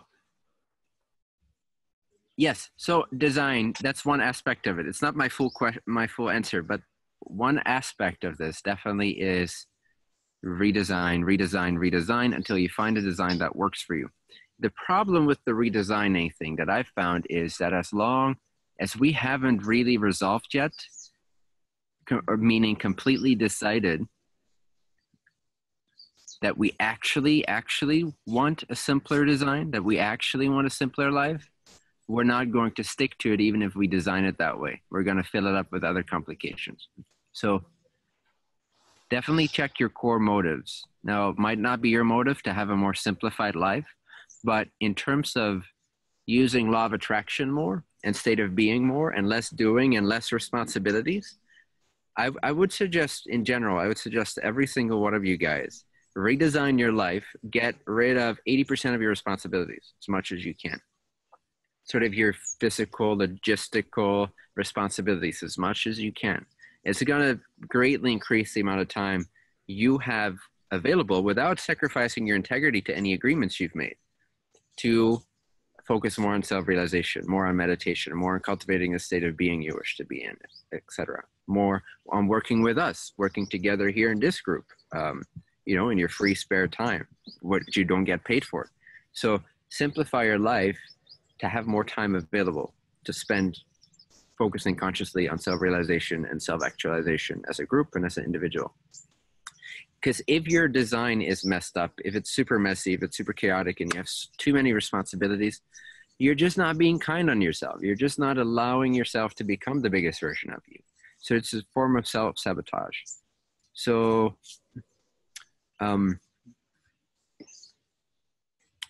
yeah, definitely, you know, take a look at that, Corey. See if you can simplify. Do you think you can simplify? The particular catalyst that I'm talking about is a direct result of simplifying. Okay, cool. So it's a day 2 challenge. Yeah. Yeah, I guess, I mean, we could go into detail, but it would take a long time and we may not get a whole long way. I guess at the core of my inquiry is, have you experienced on your journey that the more clear you become, like, and what I mean by that is, like, awareness to me feels almost like it's like a deepening of earnestness or a deepening of sincerity towards the self. The clearer I become to the self, the catalyst becomes stronger. And it's almost like when it happens, it's like I tell myself, this is happening because I can handle it. This is a lot more than I could have handled without, you know, banging my head on a wall. But I don't know whether that's just a manifesting belief of the lower you go, the higher you flow. Does that make sense? Yeah, it does make sense. And this is a dialogue that everyone, experiential dialogue between you and your environment, you and your created circumstances, you and your higher self, that everyone here will go through in a slightly different way. So it's a little unique. It's a unique dialogue to you, but it is universal in its occurrence. Almost everyone will go through such phases. Definitely for me, yeah, that's been the case. Now, in your case, just hearing what you've shared,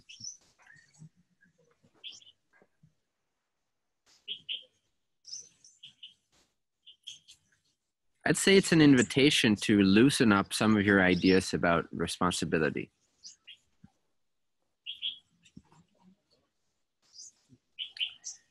Because they are a form, or can be a form, of not being kind on yourself. It can be a form of compensating for maybe as a child feeling like a failure, or you broke a glass when your dad told you not to, or whatever it is. Could be something simple or something traumatic. Based on that, you're trying to be a really good person, or a really kind person, or a really loving person. And then you have ideas about integrity and about responsibility and about taking things on. That might just be cover-ups for the real imposter that you still, to an extent, believe you are. It's still motivating your actions. It's still incentivizing. It's still distorting your aura. It's still affecting your chakras, your state of being, your overall balance. So these expressions will just show you what you believe you're not worthy of. You're not worthy of simplifying your life, Corey Smith. That's your subconscious speaking. Oh yeah, you're going to simplify? Okay, I'm going to subpoena you. You want less responsibilities? I'm going to give you more. So that's one way to see it. And I'm kind of getting this feeling for you, but interpret it in your own way. But I would definitely look at the potential of what's the most exciting, radical, self-loving thing you could do. What's the most radical, like borderline illegal thing you could do? Not really illegal, but you know what I'm saying?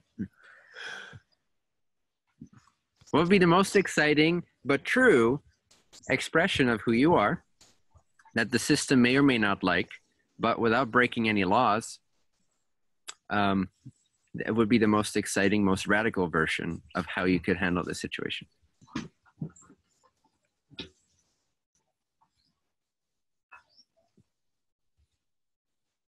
Or you're just like, fuck it. No, like, fuck it.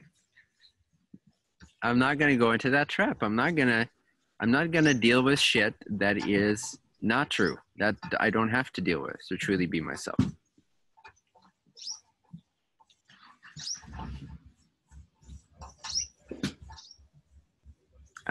For once, I'm not going to believe this is my responsibility. I actually told my higher self to fuck off today. Nice. And then I caught myself and went, you awesome victim. No, that's part of the empowerment process sometimes.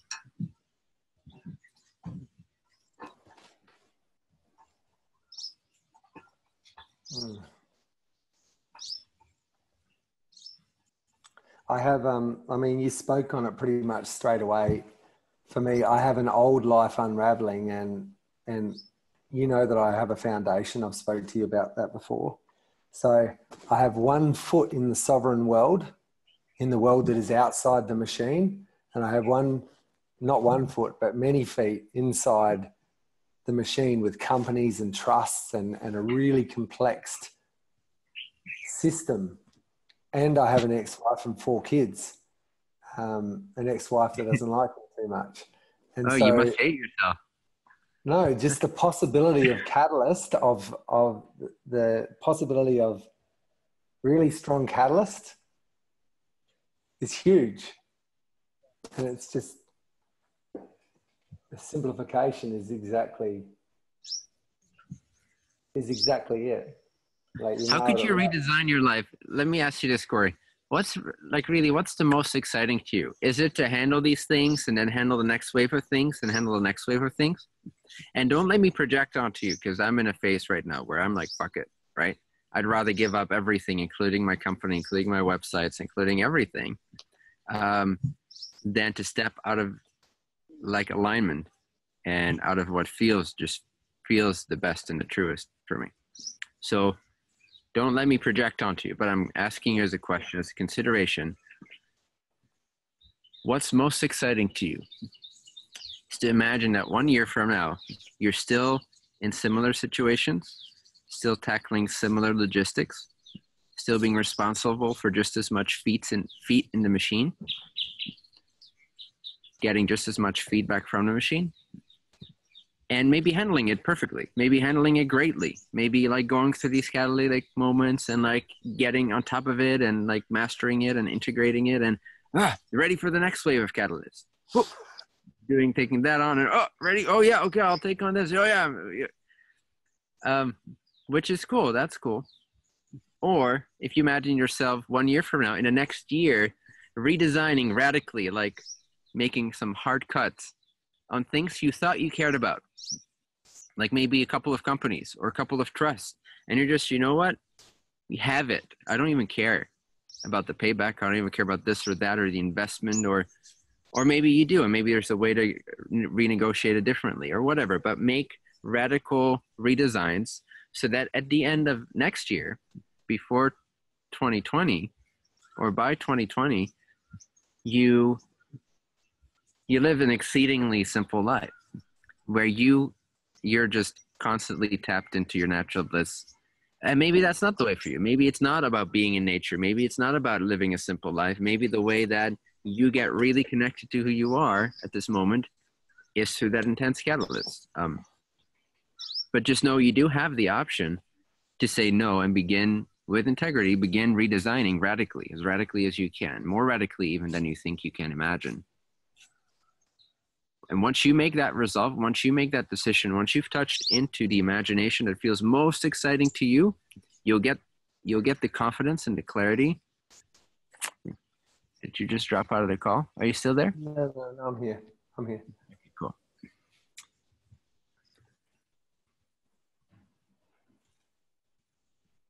What's the most exciting to you when you tap into that and really give yourself permission to think outside the box, think outside the system, think outside your current investments, your current relationships, your current agreements? Without any of that, what will be the most exciting environment and design and structure for your life? Just like for me right now, it's just to be in India. It's to sleep more than I'm used to. It's to just rest. It's just to be. It's to just to be. And that feels more aligned than anything else. And I'm doing minimal effort required to keep the sort of the websites and the company side and the financial side of things going, and making sure that I don't step out of alignment and that I don't submit to a lesser reality. And it seems fine. It seems to be going fine. So what is the most exciting vision for you 1 year from now? Oh, I had the answer, and then you said that you're happy with being in India, which sort of led me to believe you're talking about physical environment. But the most exciting thing to me is fully fledged one-on-one relationship with myself, with the self, the higher self, the creator, and share what that looks like with others. But physical environment, chaos is all I've known. And I've reached an all-time high of peace in my life. But when Catalyst comes on, it's hardcore. It's hardcore shit.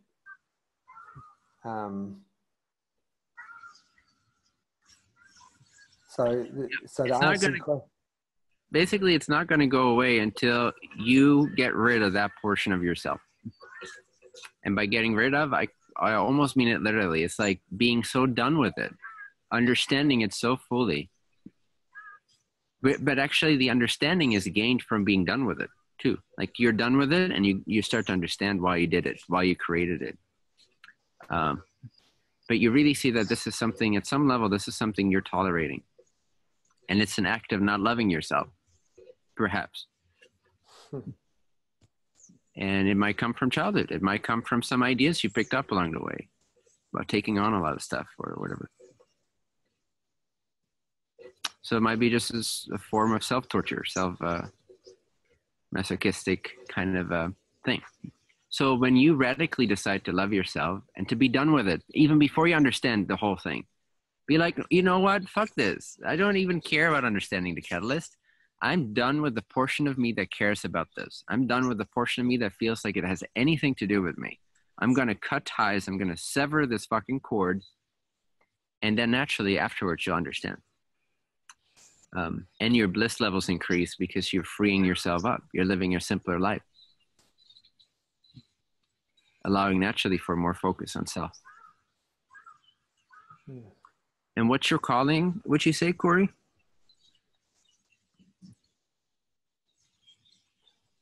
To share awakening, man, to teach awakening. Undoubtedly, it doesn't have one prong, but opportunities continue to arise. The more clear I become, opportunities to hold workshops, to share medicine circles, to music is in there. But you saw my video that I did for the talent show. That came out of nowhere, and it just continues to build my understandings that I can share in a very articulate way.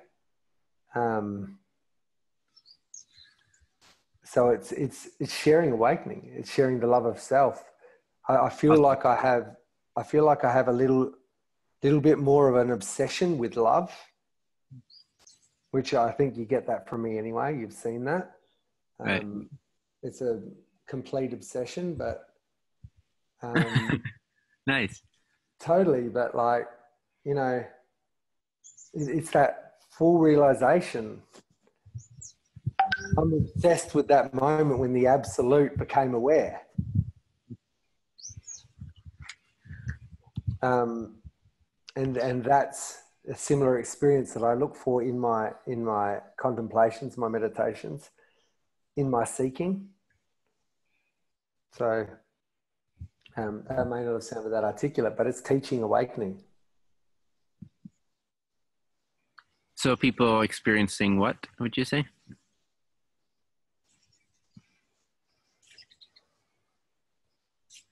or knowing what, or Love realizing? love as they have never known it before. People knowing love like they've never known it before. That's great. Okay. Well, if you look at your current investments, the trust, the funds, the companies, the ex relationships, is it consistent with delivering that vibration and message? Thanks for calling me on my shit. All of the company stuff until this point, I'm retired financially at 41, and it has given that. It has given my ability to seek and to meditate and to be with myself and to do all of this stuff. So I've had the freedom to be able to do that. I don't go to work every day. So it has served a purpose. But it has been and is getting extremely long in the tooth. What? It's an Australian term. I'm becoming not less patient of it, and I wouldn't say less tolerant. I'm becoming more tolerant and more patient. But like you said, I'm done with it. Like, I know it's not the truth. I know it is not who I am. I know it is not my natural state of being. Yeah, just because something is challenging doesn't mean you have to accept it as yours. Right? If it's not the kind of challenge that leads you into more of yourself, which ultimately it does, but I'm saying if it's not the challenge that you naturally invite along your journey towards what's actually in alignment for you, coming from what's actually in alignment for you, then if you're going to deal with that catalyst and take too much responsibility for it, you're just going to create more of a world that's not in alignment with you.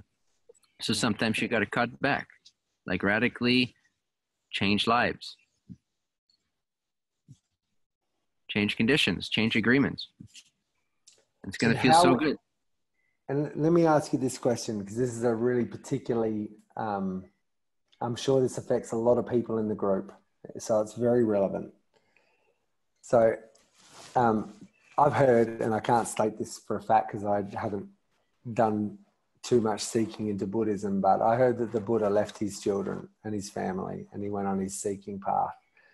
Mm-hmm. So I have 4 kids, love them dearly. An enormous amount of catalyst and sandbag, I would say, comes with them. Like I mean sandbags, if you get the analogy. Right. What about it?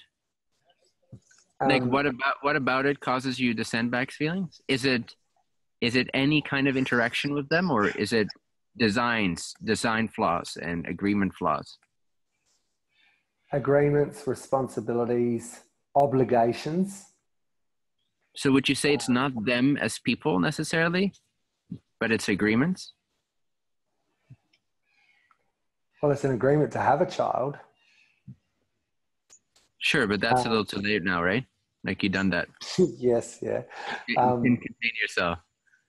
Yeah, and then they would have a mother. So let's, I mean, we're starting to go into detail a little bit, but I live pretty much the life of Riley, and their mother does not. She gets supported well, but it's seemingly by her actions, her goals to take me out in any way possible.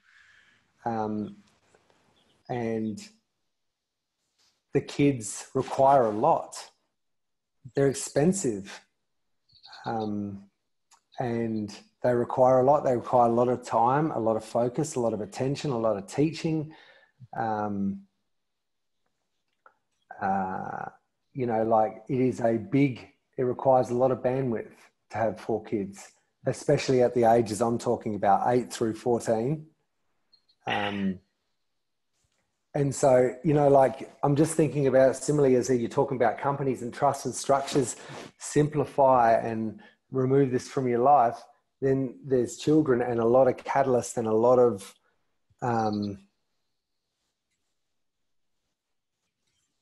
distraction from the path of seeking for children.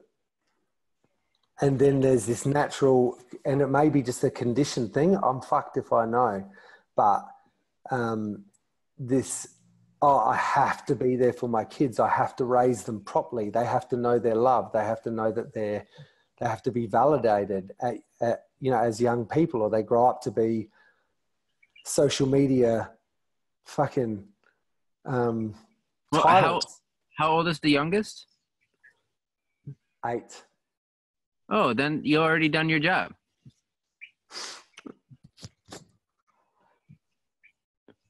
That was kind of the question. Sorry? That was kind of the question. Like, yeah, if they're eight, you've already given them what they need. Like, from now on, you're not going to change them too much. But the whole validation thing and love and like stable support and stuff, meaning like the basic conditioning is set. Doesn't mean you should abandon them, so to speak. But I do think people in the society, just the way we've set up our society, designed our society, but also the taboos that we create and we believe and we all reinforce, is that we are responsible for our children to a degree that I don't think we are. But that's my personal point of view. And I think that sometimes it's better for the parent to choose their alignment, to take a sabbatical or go on a journey or whatever, even if that means not seeing their kids for 6 months. If that means that they are demonstrating to them that that's a possibility, that in order to step into alignment, we need to honor ourselves and to tell them that they are individuals that are self-sufficient and not just handhold them forever and ever and ever. It's good in the beginning, in the forming years. It's good for them to have a solid foundation until they can understand things that are happening, until they can understand that daddy is going away for 6 months.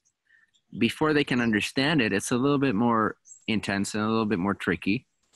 And you might want to avoid that as much as you can. But past a certain age, I would say past the age of 7 or 8, it depends a little bit on the individual. But definitely, 10, 11, 12 upwards, they have a capacity to understand, to rationalize, to contextualize, to think about, to reflect. So if they've been given a solid foundation to begin with, then from that, they can understand these choices. And it might be very empowering to them, even if they don't like it initially. Now, I don't know how, doable that is with your situation, with your ex-wife and all that stuff and financially.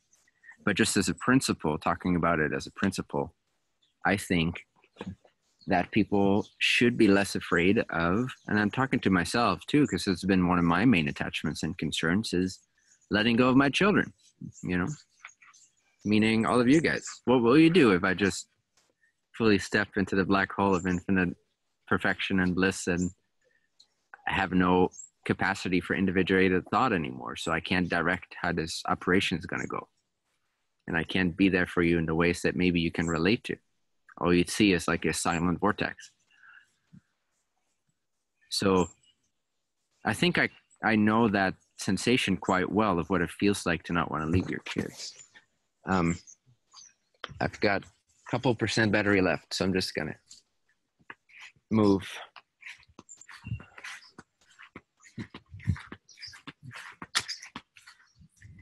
Does it make sense, Corey? Yeah. I feel like I've got some stuff to work with, brother. I really do. You're kind of echoing. I can hear echoes of what I'm already thinking when you're talking. So you're kind of reflecting back what's already going on for me anyway. Mm-hmm. So what would be the most exciting version? And everyone on this call can imagine this for themselves. Most exciting version of life or self? Of your life. What would your life look like?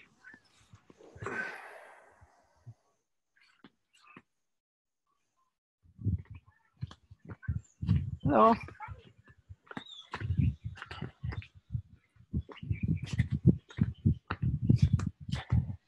Remember, if you're not happy, you're not helping. Being around, teaching, sharing, learning from awakened beings who aren't full of themselves and aren't dancing around spiritual bullshit, bypassing. Mm-hmm. Willing to be a human when it's necessary and have some fun. And people that are willing to seek and sharing with that. Cool. And is that currently your environment? Increasingly. So, all right, well, here's the thing, like, that's great, like, trying to be positive and all, but again, take the conversation of increasing the desire for it will make it happen. So if you're in a place where you're attracting similar catalysts and it's intense and it doesn't seem to be fully aligned, if it is fully aligned, you can just stop the conversation right now, then it's great. It's just your challenge at this moment. But it sounds like it's not fully aligned. There's certain things that are self-sabotaging your journey, your free time to contemplate deeper and be more fully an embodiment of your calling. You're postponing it for perceived responsibilities that you generated in past versions of yourself. And your current version of yourself doesn't fully enjoy that reality. It doesn't fully agree with those agreements anymore. Is that correct, would you say? Yes or no? Yeah. Yes. So then to say increasingly so is like a pacifying thing to do. And it will not help you by that much. It's much more effective, I think, to say that, no, that's not your environment right now. Like, is it really your environment? Maybe it is. I don't know your environment. So maybe it is actually your environment and you're very happy with it. But No. And I wasn't just being positive. So this goes back to the very, very first question that I asked. So the more and more that this world opens up, so when I say increasingly, like this world that I wish to play in and that I do play in more and more and more, the more this little monster comes up and bites. Yeah, bites. Does that make sense? It's like the louder it gets. yeah, so that's the challenge. That's your subconscious mind projecting into your world, like in the movie Inception, where they have projections of their subconscious walking around. Not well. It's like that. So the subconscious will lead you, if you investigate it, rather than tackle the catalyst on the surface level, rather than take it on every single time, investigate why you're creating it to begin with, if it feels so bad. And you will find, most likely, this is my estimation for you in this moment, is that you will find it's a version of not loving yourself. At some level, it's not believing that you deserve total peace, loving, joyful environment. And so you're creating hardship. And so when you're about to choose something that's brighter, it's going to try to tease you. It's another voice within yourself that's coming up into manifestation. It's the day 2 challenge. Do you find that when you see something, like, I'll give you an example. This morning I had a meditation, and it was one of the most sincere meditations I've ever had. And what I mean by sincere is like picturing the ocean and the waves on top of the ocean being the human experience and all the emotions and feelings and actions and thoughts that happen on the surface.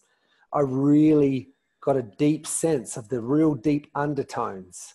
And I'm talking mostly about the things that I've come to know about myself or believe about myself, or the assumptions, as you put it before. And I looked at them really clearly over a period of about 45 minutes. And I was like, wow, there's so much clarity here. Like, I can work with this. This is This is simple. This is my deep, deep stuff.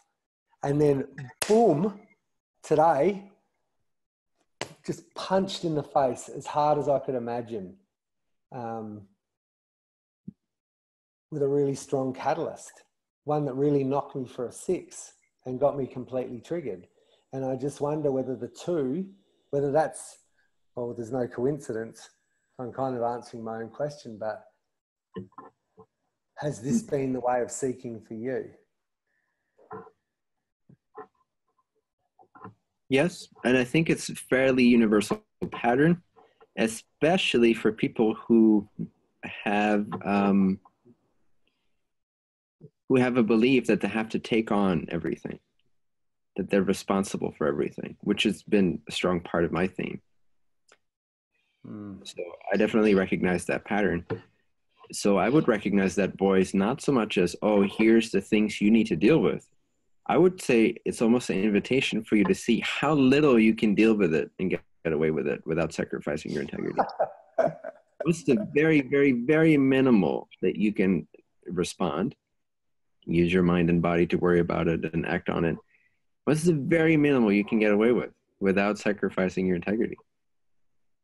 And you'll find that you'd be surprised. Like when you increase your self-love, you'll find that probably it's hardly any. You hardly have to do anything. You just have to say something. To say like, oh, actually, guys, this is no longer in alignment for me. I love you. Bye-bye. Or whatever it is. I don't know your catalyst specifically, but you'll find in that process of aiming for the absolute minimum, you'll find your comfortability threshold, and it will reveal where you believe you're going to be sacrificing your responsibilities. And then at that stage, you can investigate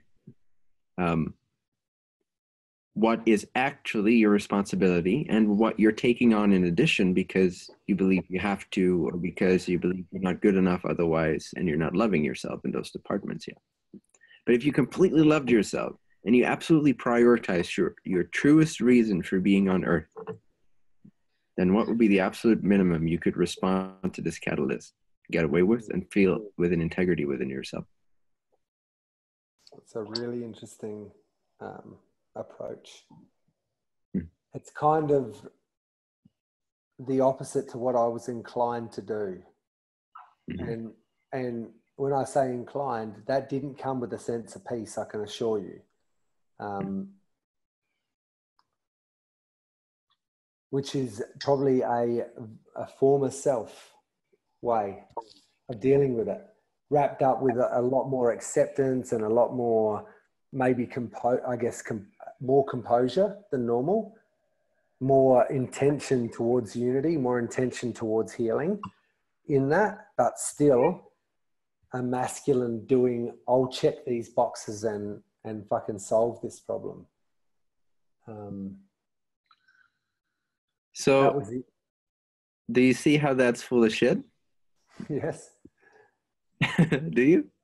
Yes, I do. I really do. It's just the self-proliferation of a self-image that needs to feel perfect. And love is a part of that. That's why I've called you out on the love thing a little bit. It's not because it's bad to be obsessed with love, essentially. It's because there's also a flavor to your obsession with love that is about being a good person or about conduct. It's about a certain mode of what's better than something else, what's preferable about something else, what's a more noble way to be than something else, etc. So, and which plays into your lack of self-love in that department. You're beating up on yourself, so to speak, in some way, shape, or form.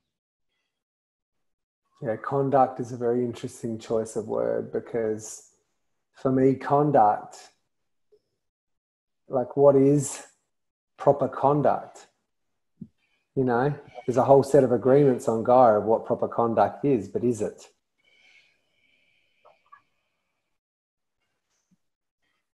Yeah.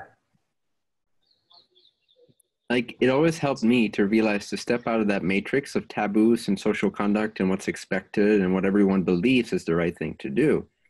And this sort of distorted image we have of what integrity means. To zoom out and ask myself, really, why am I here?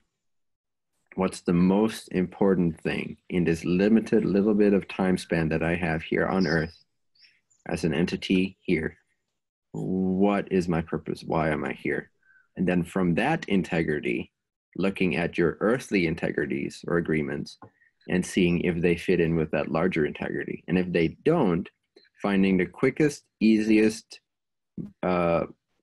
most integral, but still quickest way out, where you have to absolutely minimally burden yourself with responsibilities, but not out of a, it's this balance, because it's not out of, as some people do it, oh, I don't want to look at it. No, it's absolutely completely looking at it and deciding that actually this is fucked up and I created this from a different version that was more blind than I am today.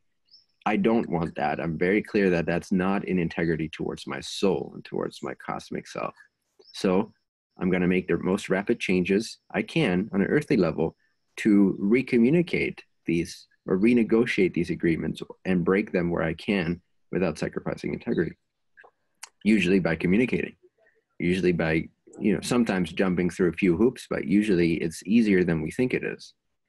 And even considering, not doing it, but considering walking away altogether from everything and seeing if that lights us up.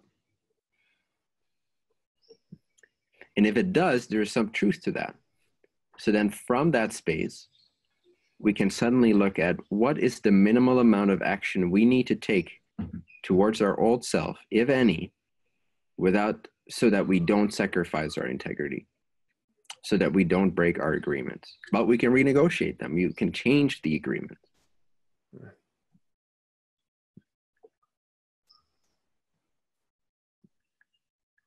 But if you're not choosing a reality that's most exciting to your soul, then you're sacrificing integrity to your soul, which is the worst one to break,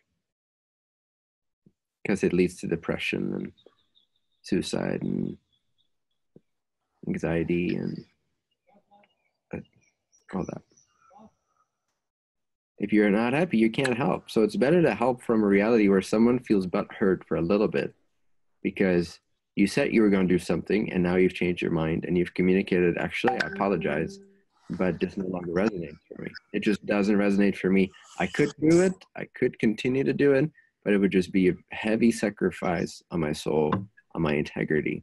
I'm not just stepping away because it doesn't feel good. I'm stepping away because I've investigated. It's not in alignment. I made that choice from a different place than I'm at now.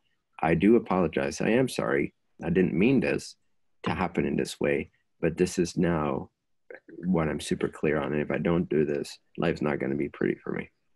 And therefore, I'm not going to be able to be of service and fulfill my calling.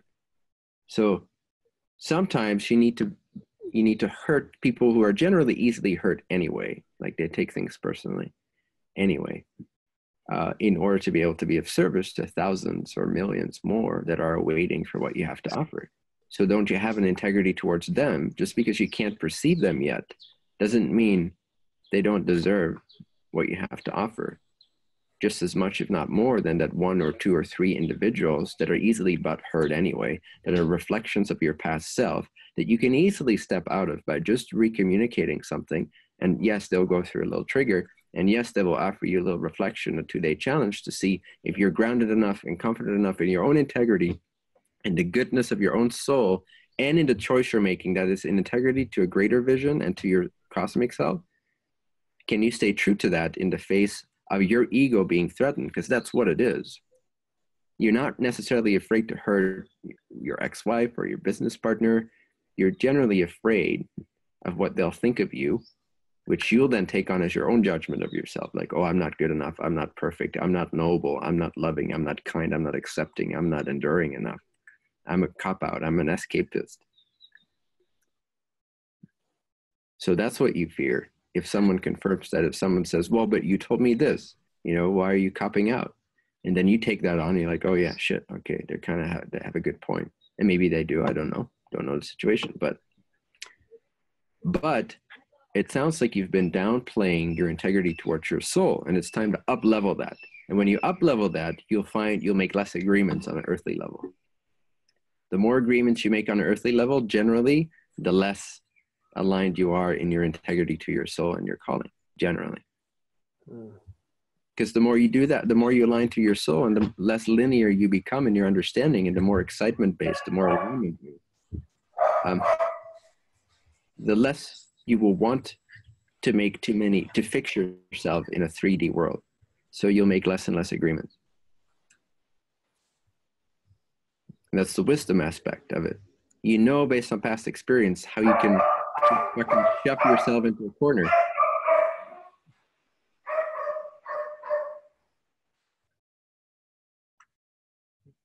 And you don't want to do that anymore. So you stop making as many agreements. You avoid them wherever you can. And you'd be surprised how much can get done without agreements. And sometimes you need a relative agreement that lasts for a day. Like, I'll be there at that time or whatever. But agreements in terms of contracts, long-term contracts, business contracts, responsibility, relationships, marriages, all that stuff, you're going to think twice before doing any of that. Kids, definitely watch out for that one, but it's too late for you.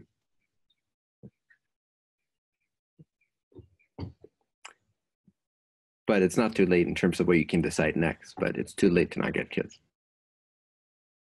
But definitely I recommend everyone here on this call, you know, think really deep, feel really deeply into it before you choose to have kids right now.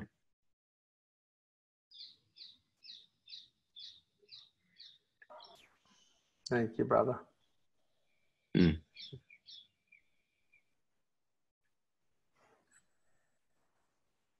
Thanks for sharing, man.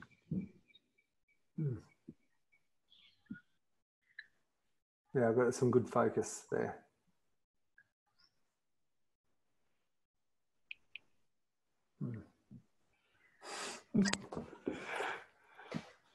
You're still full of shit? Yeah. Fucking hell yeah.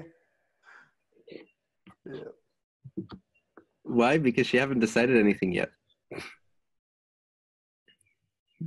Or have you? It's dancing around on the fence, man. Yes. So that's ego. You're holding on to ego. Holding on to some properness. Right? Ego. And conduct. Yep, ego. In your case, anyway. For someone else, I might recommend the opposite. You know, if it's like some loose-hanging douchebag who never cleans up after himself, I would say, you know, make an agreement and fucking stick to it. But in your case, because in that case, the ego would be like, oh, it doesn't matter. But in your case, the ego is like, no, it does matter. It's another form of insistence. Insistence is ego. It feels, and it has felt to me like you've insisted on love, not only as an existential principle, but also as a mode of conduct. And I think that's where you're off in your perception of the truth. And limiting your capacity. Limiting what you're capable of. I'm looking forward to the day where your love expresses itself as absolute fierce truth. Without the whole like soft, sappy Australian like sweet dude guy thing. And the muscles to compensate for that pussying around.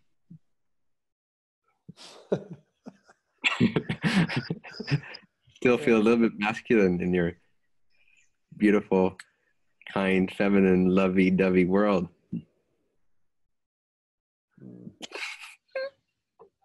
Yeah, well, give it to me, man. As if you haven't had enough catalyst today, right? Yeah. my friend and teacher punches me in the face as well. That's great.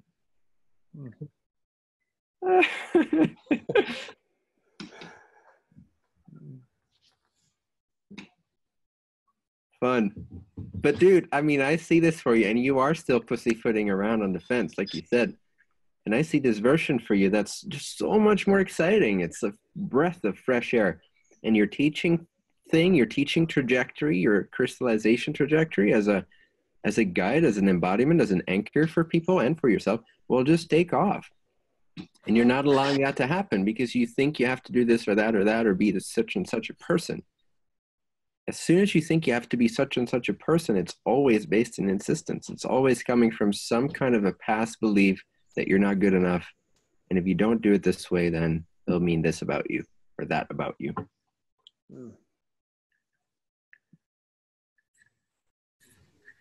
Precisely.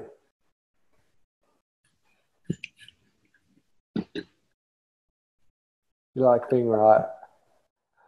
Sorry? You like being right, don't you? Oh, no, not at all. I'm just laughing because you're still full of shit. Yeah. Yeah, I know it. I like being clear, though. I like feeling the clarity. I don't care about being right, but I like feeling the clarity. And I like feeling clearly what's happening for someone else. And I kind of get giddy when I see them still kind of churning through it and like having to make the hard decision of giving up that part of themselves. It's like, that's like edgy. It's fun. It's good. But I don't care about right or wrong at all. It's weird because I have this part of me that says, you're not going to be one of these seekers that needs to churn through their shit. You're going to see it and move straight through it. Meanwhile, I churn. Nice. Well, you can. You fucking can right now. You can decide. You can take those scissors and cut that cord. Or you can consider your options a little bit longer and let the devil tempt you a little bit more with all the scenarios and all the this and that. Or you can just keep it simple and choose alignment and faith, because also what you're doing, this insistence, is also a lack of faith, my friend. Nice. If you're totally, completely choosing that alignment, you know that choosing your alignment contains everything you need. The timing of things, the inspiration for things, the dialogues that need to happen, anything that needs to happen. To not sacrifice your true integrity will happen when you choose your true integrity. It must be that way. And so you're not yet having full faith in that. You still think you can do a better job mentally and physically than higher self can. So you're not trusting what truly excites you. You're not fully attaining that vision of the most exciting version of Corey, from where then all the means will come and all the decisions will be made very, very effortlessly, very clearly. You're still like maintaining that control of being a certain way because you don't want to see yourself as the opposite of that. You fear the opposite of that because that means something to you. That means you're not cool, or you're not good, or you're not in integrity, or you're not loving, or you're not perfect, or you're not enlightened, or whatever it is. You have some idea.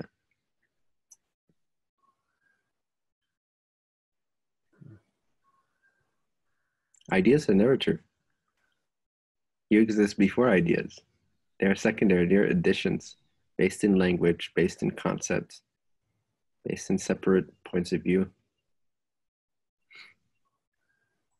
And you'll be surprised. You can easily honor your agreements, or at least your integrity, by renegotiating things, and it'll go much easier than you think. And maybe even the people involved, they'll suddenly say, when you make the actual shift, you actually cut the cord, you actually have faith in your alignment, that it contains everything you need. You have full faith in that. Like, yes, I have decided. There's not an ounce of doubt. There might be a little hesitation around what's going to happen, or like trying to absorb the shock of what may happen, but there is no doubt in your decision. You know that it is going to take care of you. There's no doubt about that. When you achieve that, the decision is naturally made. You don't have to choose. The clarity has made it for you. And then you might be surprised how the people involved will suddenly change their mind. You get some letter in the mail, you get some email, you get a message that changes the whole thing. And you're like, oh, great, I don't even have to renegotiate my agreements anymore. They did it for me.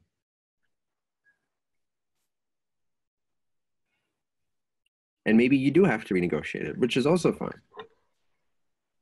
No big deal in the scheme of timeless eternity and honoring your cosmic alignment over your human man-made ideas.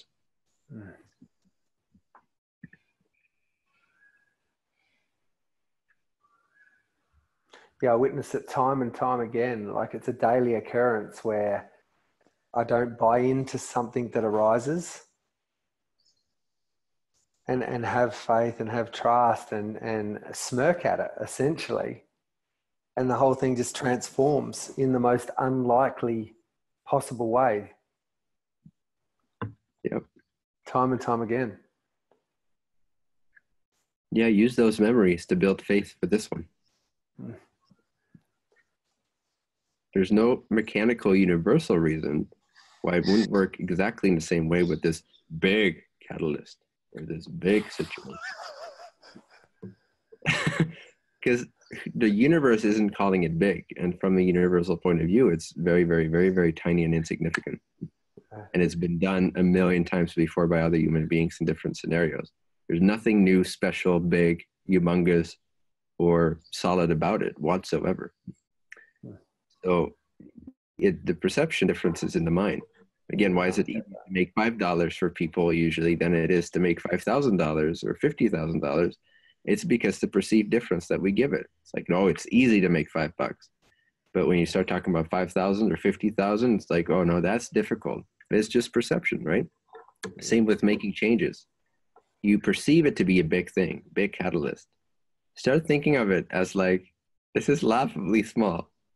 It's like you're looking down at a bunch of ants like fighting over a stick and you're just laughing.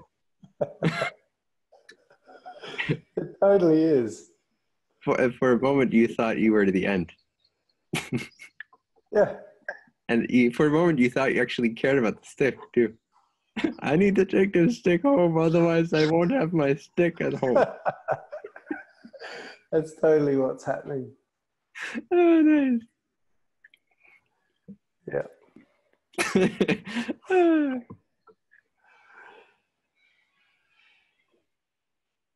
How funny we are, us humans.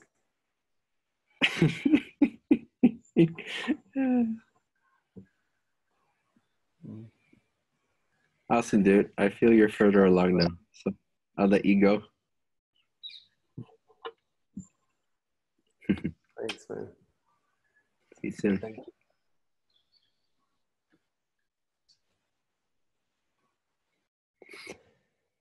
Flavio asks, what if you can't imagine the best version of myself? So what if you can't imagine the best version of yourself?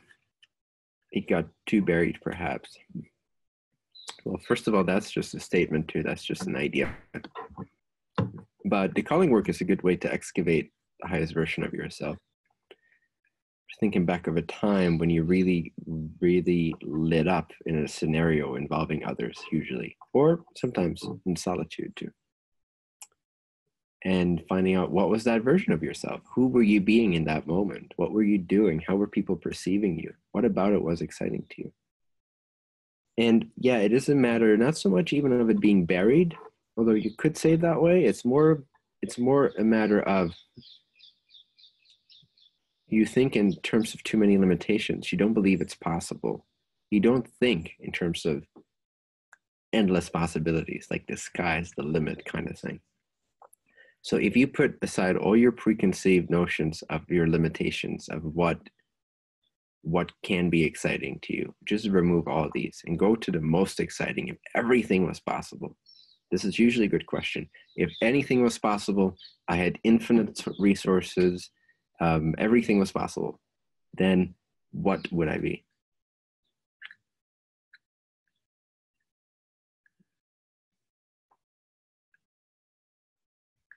If anything was possible, like really, truly anything was possible.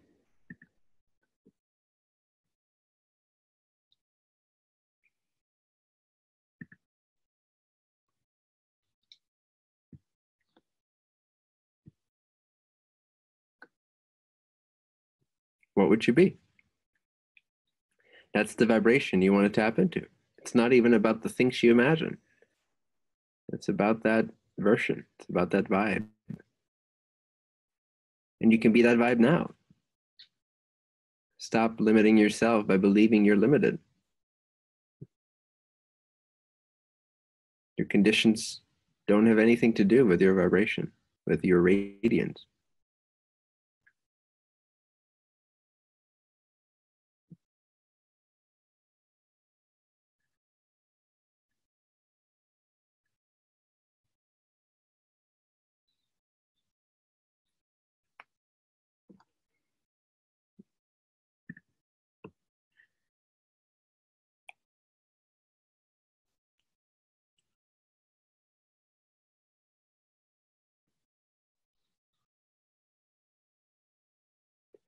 Just fucking choose it, you know?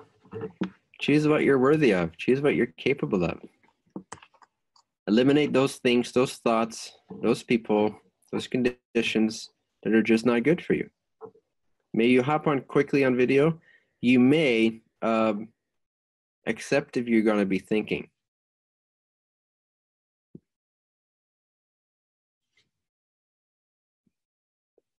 So feel free to unmute yourself as long as you won't be thinking.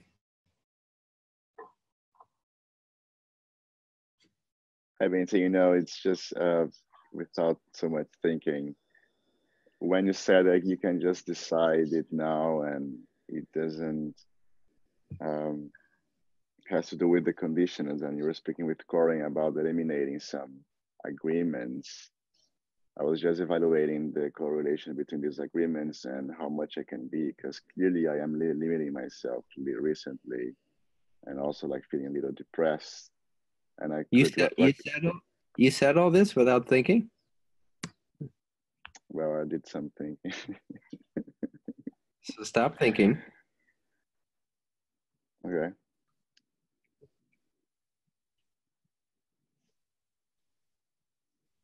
Stop thinking more.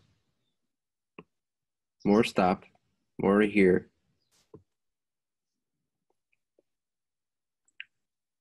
Now what do you see? When you think of your brightest, most amazing future?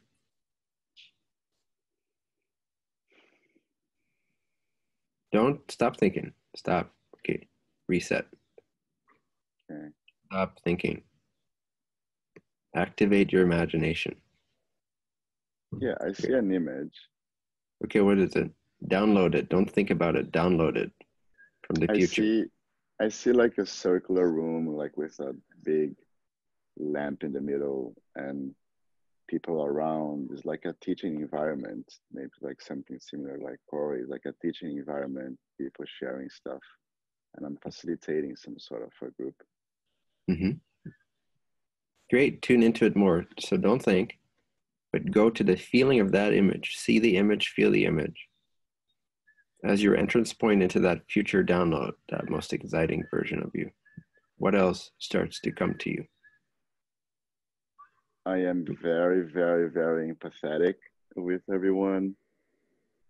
And I can sense their feelings, and they feel really present, and they feel that I acknowledge them very, very much deeply, and that's amazing. Beautiful. Yeah. Are they human? Yeah. Yeah. Yeah, it's a powerful connection. Mm-hmm. What about the connection? What do you feel? I feel they like something like they know me as I know them, or they connect to me as I connect to them. Wonderful. Great. Yeah. Good. So that's how you do it then. Yes, that's the difference between thinking about versus dialing in or tuning in. Okay. So you were downloading rather than projecting. Projecting, you can only project what you already know based on past limitations. Downloading is opening up the mind to what it hasn't experienced yet. Tuning into a parallel reality, which is all times coexist in this field of infinite possibilities. And you're just allowing yourself to see it, to feel it, tune into it more, stay tuned into it. Don't start thinking about it. Don't apply, don't project your own thoughts. Oh, but how would I do that? But what would I be wearing? No. You stayed tuned into the frequency of the space and the time and the image that came to you. And by staying tuned into it, it's like you're downloading more information through this filament in consciousness. Intelligent energy is bringing you more and more of the vision. That's how you become a visionary. That's how you can start to see things for others and for humanity and for yourself that haven't happened yet, that are probabilities. Mm-hmm. And you can use that to to excite yourself, to realign yourself right now and give yourself some renewed direction and design your life accordingly to that calling, to that sense of the most exciting version of you. Yeah, it feels like a new direction. Thank Yeah. you. Yeah, I was needing some. Good. So become aware of the you that we paused for a second, and whenever that you comes up, ditch it. Throw it in the trash. With love, but throw it in the trash. No, yeah, it's fine. You can Love, go. love doesn't mean you hold on to things, Corey. You can lovingly ditch things. Did you know that? Oh, I love you. Bye-bye. Have fun. I wish you all the best. And that's okay, as long as it's in context to a higher alignment that's true for your soul. And it's investigated, and it's true for you. You can lovingly ditch things. You can lovingly say goodbye to things. That includes the version of yourself that keeps recreating that. So the heavy thinker that you are, you know, all your thoughts are in your forehead. It's like, boom, boom. Mm-hmm. Stop that. Notice it and steer clear from it. Stay away from it. Keep your distance. Notice it, keep your distance. Ignore it. Focus on something brighter, lighter, and freer. Do that repeatedly. And you will reshape yourself. That's like an old habit to be the thinker, right? It's like a commonplace for me, you're saying. Yes, it is. Okay. Is it very explicit? Explicit? Yeah. Like sexual? Like what? Like sexual images and stuff? Like, don't open this, it's explicit. I don't know, you tell me. No, like in your face, evident. Oh, it's totally evident. Yeah, look at your face. That's the result of years of way too hard, dense thinking. Right. I'm just having fun making fun of you guys right now. So, of course, there's nothing wrong with your face, but just like the energy, right? That's what I mean when I say no, yeah, it's exhausting. Yeah, you can tell it. There's the same person in a state where they're doing what they're always doing, which is heavy thinking, versus when they're tuned in and dialed in. It's a completely different phase, completely different energy. So you look at your face and you tell me, have you been thinking too much the last month? Yeah. Good. Have you been thinking too much this year? Yes. Have you been thinking too much this lifetime? Yeah, man. So then if you really want to be different, you got to stop that. The problem is you think currently that the way to get to wherever mysterious goal you want to get to, whatever those secret desires are, whatever those explicit desires are, you believe that you're going to get there by thinking. You believe you're going to get there through what you currently know how to do. Yeah, by figuring out. Exactly. That's not how you're going to get there. It's been a dead end for a while, and you keep trying to push that envelope. You got to try out some new sense organs, train yourself in new ways, outside of the box, away from what you currently know, outside of what you're used to, completely different from what you normally go for. You want to develop a new avenue for your mind, body, and soul to operate. Operate vibrationally, dance on imagination, light thoughts, meditation, faith, confidence, no thinking, no overthinking, no thinking about. The initial thought is okay. The initial thought that arises is okay, but no thinking about. Just for a while, try it out. For a couple of months, try it out. See what happens when you change only one thing, even, which is, as soon as the thinker comes up that you're familiar with, you stop listening radically. And you develop no new strategy. You don't try any other technique or tool. Because for you, the problem is, specifically, explicitly for you, the problem is that what you're going to do is you're going to search for a new method. And then you're going to overthink the method, and you're going to get really heavy on the method, and you're going to ask me questions if you're doing it the right way, or what about this subtlety?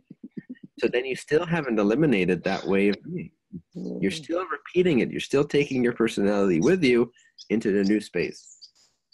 So for you, I would recommend, and this goes for quite a few people, even on this call, I would say when the thinker comes up, the only strategy is to ignore it and have no further strategy. Don't try to figure things out. Don't go like, okay, then how will I get there? Or what do I have to do now? Nothing. You already did it. Again. All you have to do is dismiss the thinker, the heavy thinker. That's the only part of the strategy. And then see what happens. Or don't even do that. Don't even see what happens, because you can overthink even that. Well, how do I see what happens? Nothing. Okay, so the thinker comes up, you dismiss it. You radically ignore it. You look completely the other way, and you don't do anything. No new techniques. See what happens, so to speak. Okay, I like that. I like it too. No, I hope you actually try it. I will definitely try it. I'm trying now. Okay, good. Well, imagine everyone, we'll have a light Flavio on the next call. Can you imagine? No more our dense brother from another mother. Will actually be this light, airy, fairy, transparent. Wi-Fi can pass straight through him. Currently, when he's in a room, if you're behind him and he's between the signal and your phone, you don't have any signal. You know? Because he's just too fucking dense, thinking too hard. No Wi-Fi available. Oh my God, signal blocker. Yeah. No, I got it. Yeah. Okay, good. Okay. Thanks, man.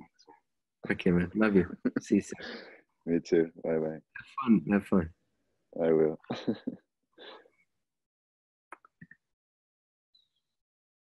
Alrighty. Well, I think it's good. We've gone a little over than what was anticipated. So I'll just stop it here. Thank you all. Have a great day. And I'll see you in a few days on the foundational call about self-realization. And Lisa and or Matthias, you guys are taking care of the recording, right?